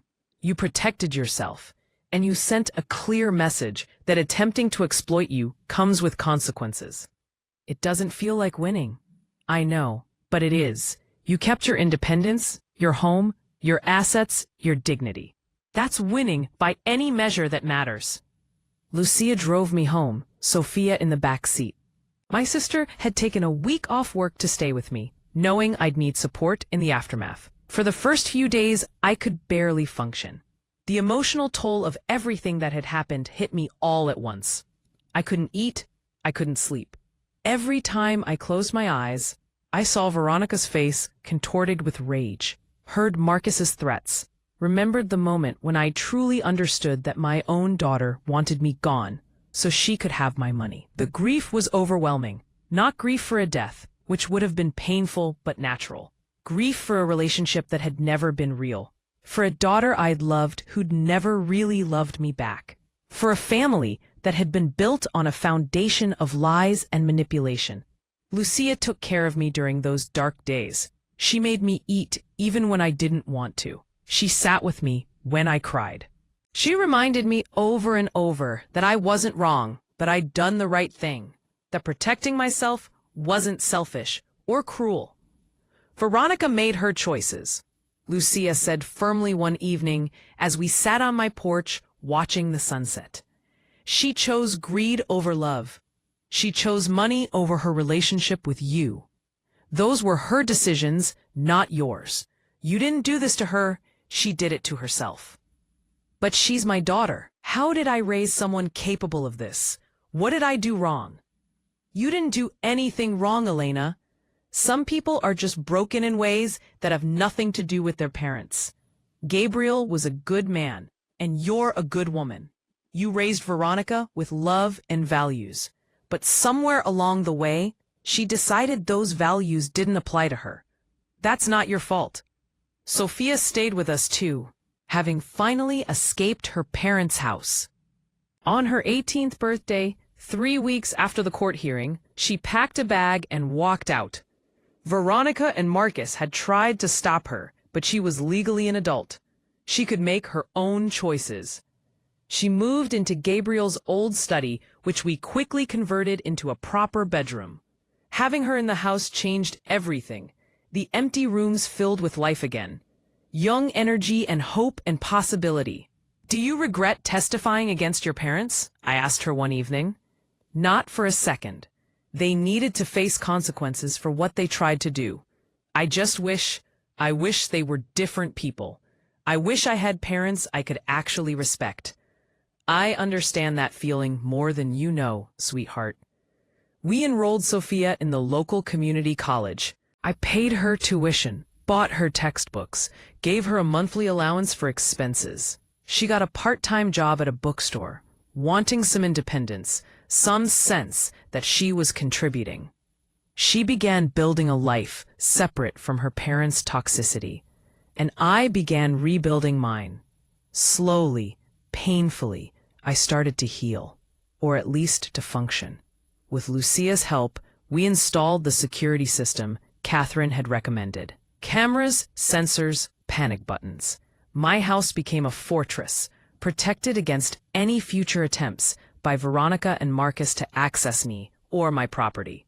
We updated my will again, this time with even more detailed specifications. Everything would go to Sophia when I died. Veronica would receive $1, the minimum necessary to show she hadn't been forgotten, but deliberately disinherited. The will included a detailed explanation of why, citing the attempted fraud in the court proceedings, so there could be no question about my mental state or intentions. I also created a trust fund for Sophia's education, separate from my estate. She could access it for tuition, books, living expenses while she was in school. I wanted to make sure she could finish her degree without struggling the way I had at her age. When I told Sophia what I'd done, she cried, "Grandma, you don't have to do this. I didn't help you because I wanted money or inheritance." "I know you didn't. That's exactly why you're getting it. You loved me for who I am, not for what I have. You chose truth over your relationship with your parents. You sacrificed everything to do what was right. That kind of integrity deserves to be rewarded." "What about Mom? Won't this make things worse with her?" "Things can't get worse with her. She already hates me. At least now, when I'm gone, my assets will go to someone who actually loves me, who actually deserves them." I heard through mutual acquaintances, people who still knew both me and Veronica, that things continued to deteriorate for my daughter and her husband. The court case had become public record. Someone, not me, not Catherine, but someone had sent the recordings and court transcripts to people in their social circle. Word spread quickly. Marcus lost his job. His company, a family-owned business with strong values, found out that their senior manager had attempted to defraud his elderly mother-in-law. They fired him within days of the hearing. Corporate reputation mattered more than any individual employee. Veronica's social circle abandoned her.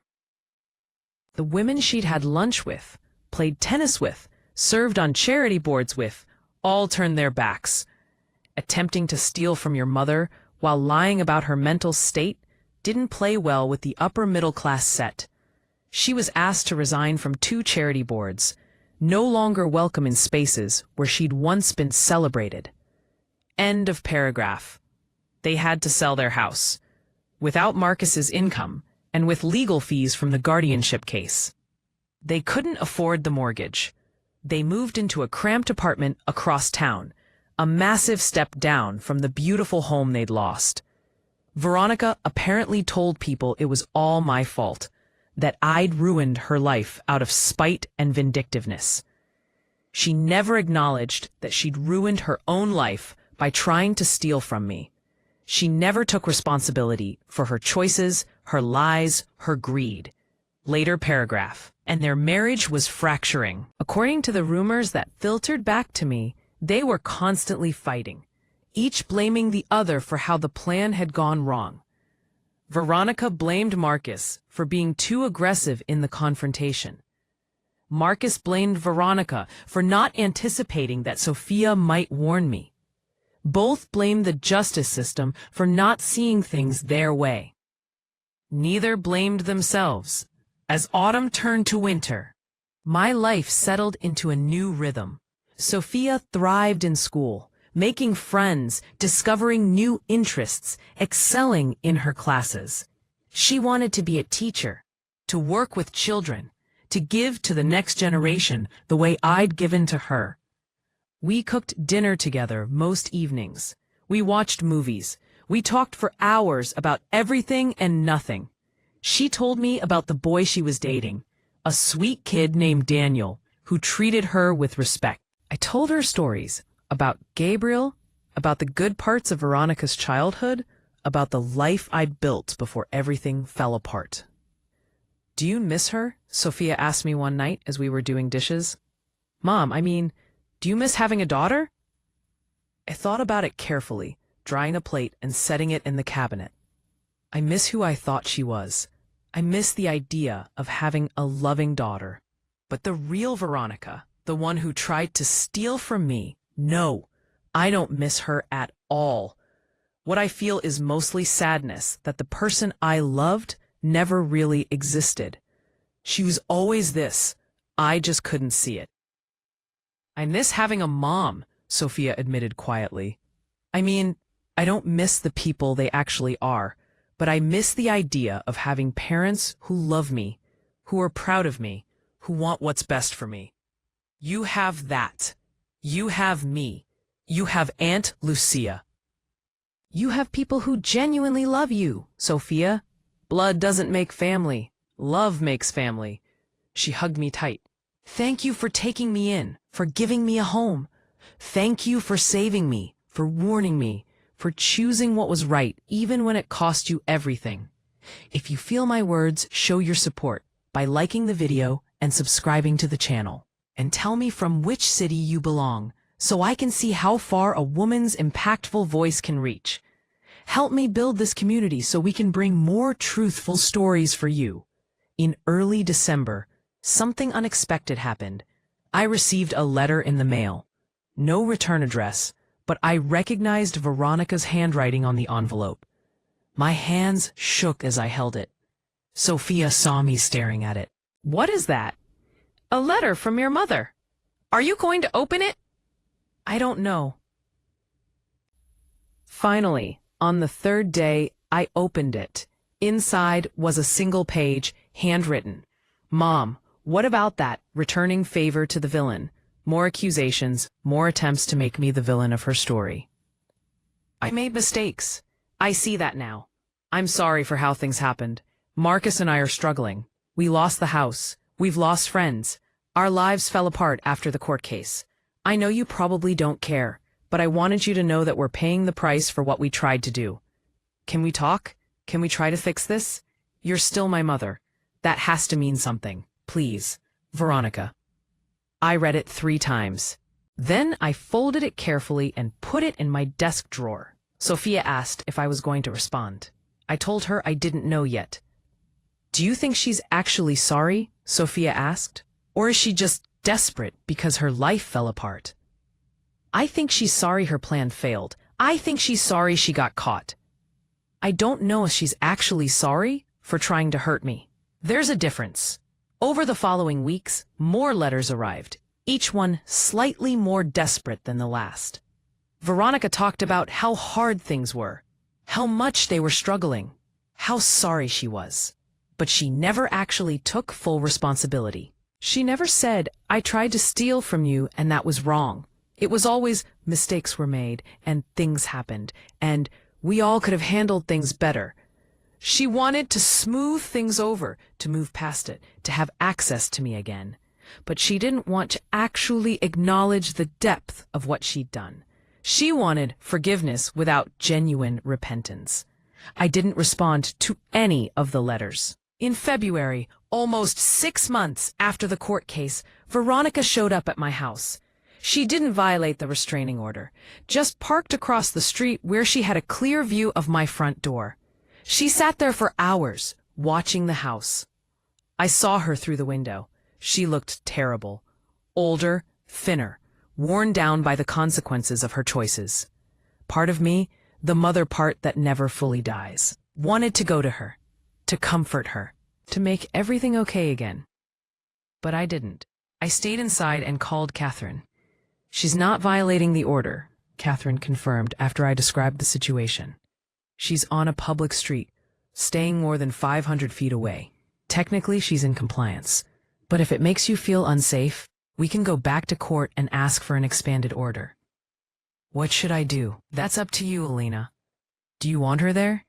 No, but I don't want to punish her more either. I just want her to leave me alone. Then ignore her. She'll get tired eventually and leave. After 3 hours, Veronica did leave, but she came back the next day. And the day after that. For a week, she parked across the street every afternoon, just sitting in her car, watching my house. It was Sophia who finally confronted her. She walked across the street before I could stop her and knocked on Veronica's car window. I watched from my living room, heart pounding, as my granddaughter and daughter spoke. I couldn't hear what they were saying, but I could see their body language. Sophia's arms crossed, her expression hard. Veronica, crying, reaching out, being rebuffed. After about 5 minutes, Sophia walked back to the house. Veronica drove away. And she didn't come back after that. What did you say to her? I asked. I told her she needed to leave you alone, that she'd done enough damage, that sitting outside the house, watching it, wasn't going to change anything or fix what she'd broken. I told her that if she was genuinely sorry, she'd respect your space and your boundaries instead of stalking you.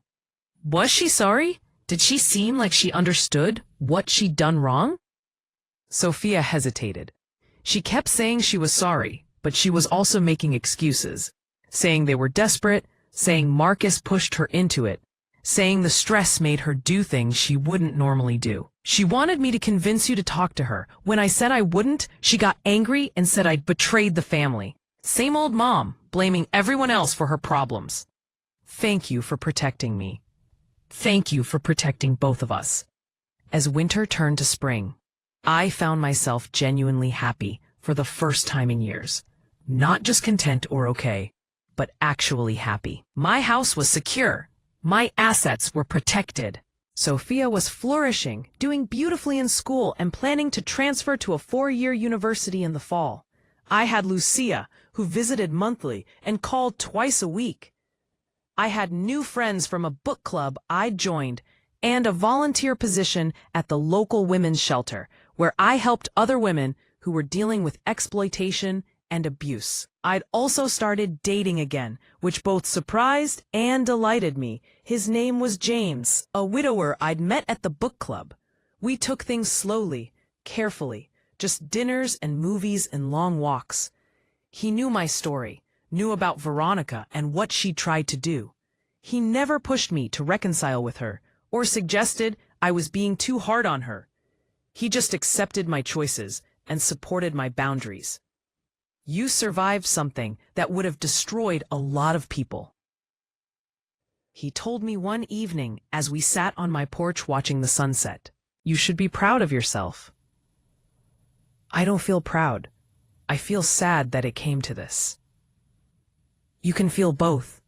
Proud that you protected yourself, sad that protection was necessary. Those feelings can coexist. My 74th birthday came in June. Sophia threw me a small party with Lucia, James, a few friends from book club. It was lovely and simple and filled with people who genuinely cared about me for who I was, not what I had. There was a card in the mail that day from Veronica. Just a birthday card with a generic message and her signature.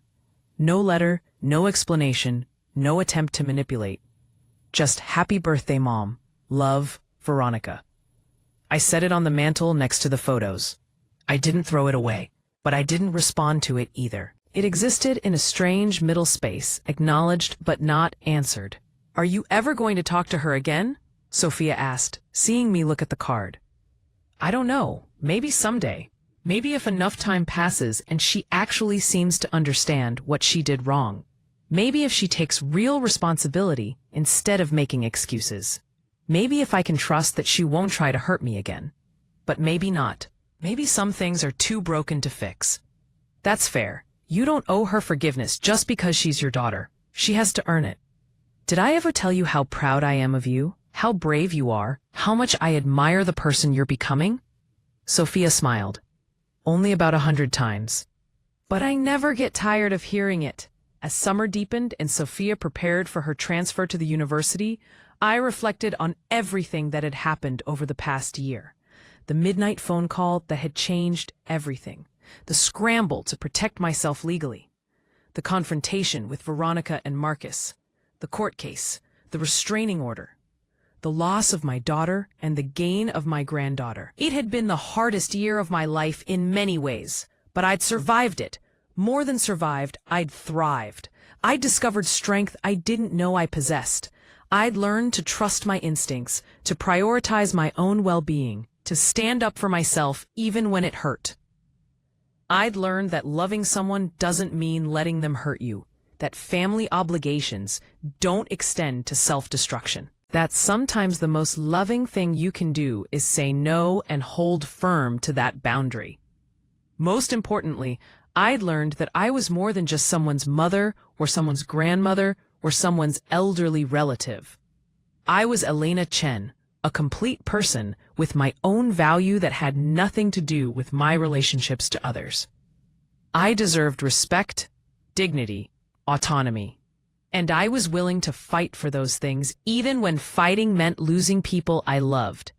Veronica had tried to make me the victim of her story. She'd tried to paint me as the confused old woman who needed saving. But I'd refused that narrative. I'd written my own story instead. A story about survival and strength and choosing yourself when everyone else expects you to sacrifice. One afternoon in late July, I was in my garden planting new roses when my phone rang. Unknown number. I almost didn't answer, but something made me pick up. Elena Chen? A woman's voice I didn't recognize. Yes, this is she. My name is Dorothy Martinez. I'm a social worker with Elder Services. I'm calling because we received a report about your well-being from a concerned family member. They claimed you might be experiencing neglect or cognitive decline and requested a welfare check. I wanted to schedule a time to visit you and assess the situation.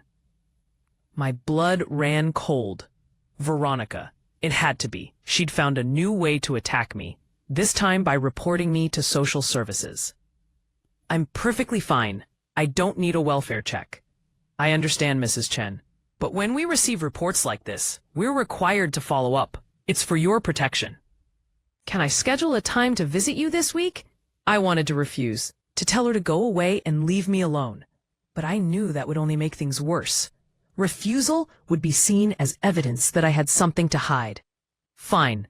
Tomorrow afternoon at 2 o'clock. After hanging up, I immediately called Catherine. They're not giving up. Veronica reported me to Elder Services.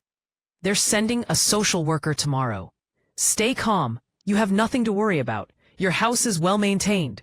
You're clearly competent. Just be yourself and answer their questions honestly. I'll send over copies of the court documents from the guardianship case so the social worker can see the context of this report. The next afternoon, Dorothy Martinez arrived exactly on time.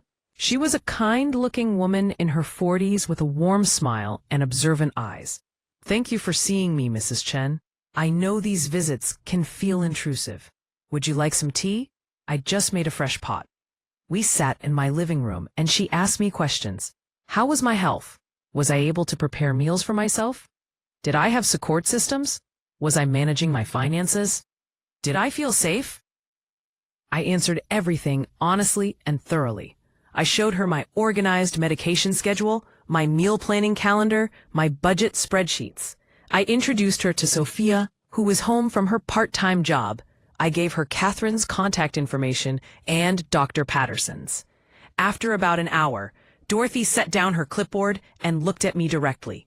Mrs. Chen, I've reviewed the court documents your attorney sent over. I'm aware of the guardianship case and the restraining order against your daughter and son-in-law.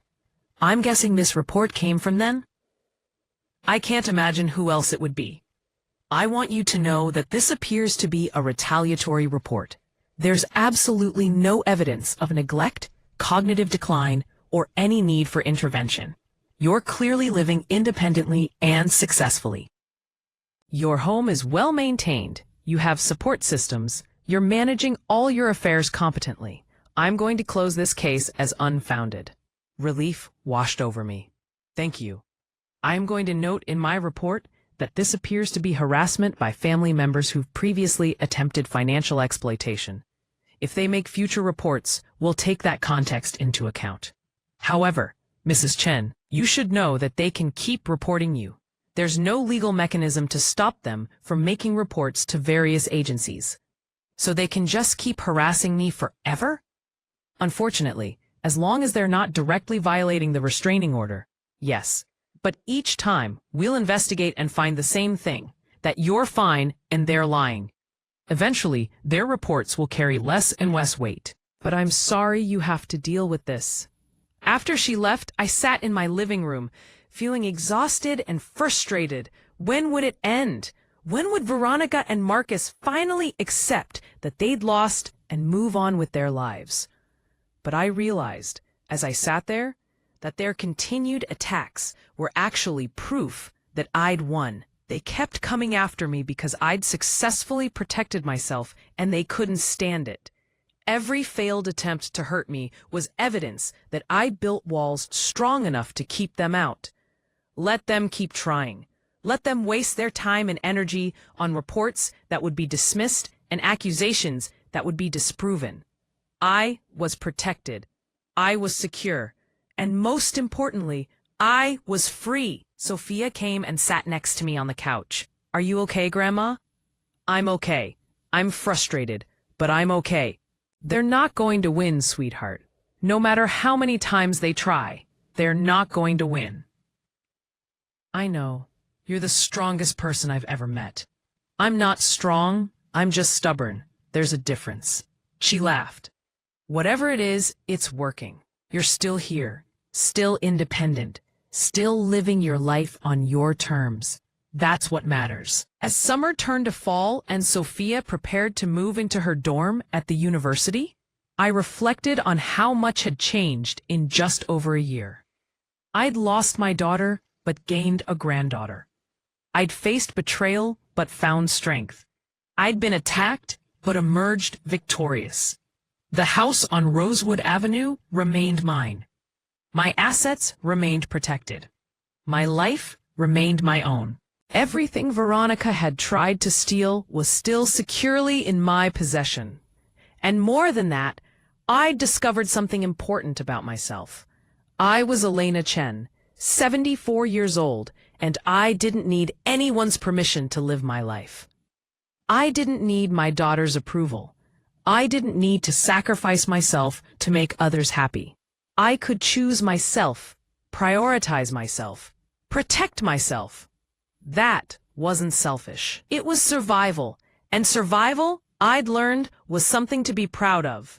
So here I am now, that 75, living in my beautiful Victorian home with occasional visits from Sophia, who's thriving at university, with regular calls from Lucia, with dinner dates with James, with friends from book club and volunteer work at the shelter. My life is full and rich and entirely my own. Veronica and Marcus are somewhere across town, living with the consequences of their choices. I heard through the grapevine that they eventually divorced, each blaming the other for the destruction of their lives. Marcus moved to another state. Veronica got a job as a receptionist, a huge step down from her previous life of leisure. Do I feel sorry for them? Sometimes. They're living small, diminished lives, consumed by bitterness and blame. But they created those lives through their own choices. I didn't do it to them. They did it to themselves. Every few months, I get a card from Veronica. Birthday cards, holiday cards, just thinking of you cards. Never with a real apology, never with genuine accountability. Just generic messages and her signature. I keep them in a box in my closet, acknowledged but not answered. Maybe someday I'll be ready to talk to her again. Maybe if she ever takes real responsibility, shows genuine remorse, proves through consistent actions over time that she's actually changed. But maybe not. Maybe some betrayals are too deep to heal. And either outcome is okay, because what I've learned through all of this is that I don't owe anyone access to me just because we share DNA. I don't owe anyone forgiveness just because they want it. I don't owe anyone my time, my energy, my peace of mind. What I owe myself is protection, dignity, respect, and the life I choose to live on my own terms. And that's exactly what I have. Thank you for listening to my story. Thank you for being part of this community of strong, resilient women who refuse to be victims. If you're facing something similar, remember this. You're not alone. You're not overreacting. You're not being paranoid or difficult. You're protecting yourself. And that's not just okay, it's necessary. Trust your instincts. Get legal help. Document everything. Stand your ground. Build your walls high and your boundaries firm. Don't let guilt or obligation make you a victim. You deserve to live your life with dignity and independence, no matter how old you are, no matter who's trying to take that from you. You're never too old to stand up for yourself. You're never too old to fight back. You're never too old to choose yourself over people who see you as nothing more than a means to an end. I chose myself, and I've never regretted it for a single moment. Stay strong. Stay vigilant. Stay true to yourself. This is Elena Chen, 75 years old, still living independently in my home on Rosewood Avenue. Still managing my own affairs, still choosing my own path. And I will continue to do so for as long as I'm able. If you feel my words, show your support by liking the video and subscribing to the channel. And tell me from which city you belong, so I can see how far a woman's impactful voice can reach. Help me build this community, so we can bring more truthful stories for you. Remember, your story matters. Your voice matters. Your life matters. And you have every right to protect all three. Thank you. And until next time, keep fighting for yourself. You're worth it.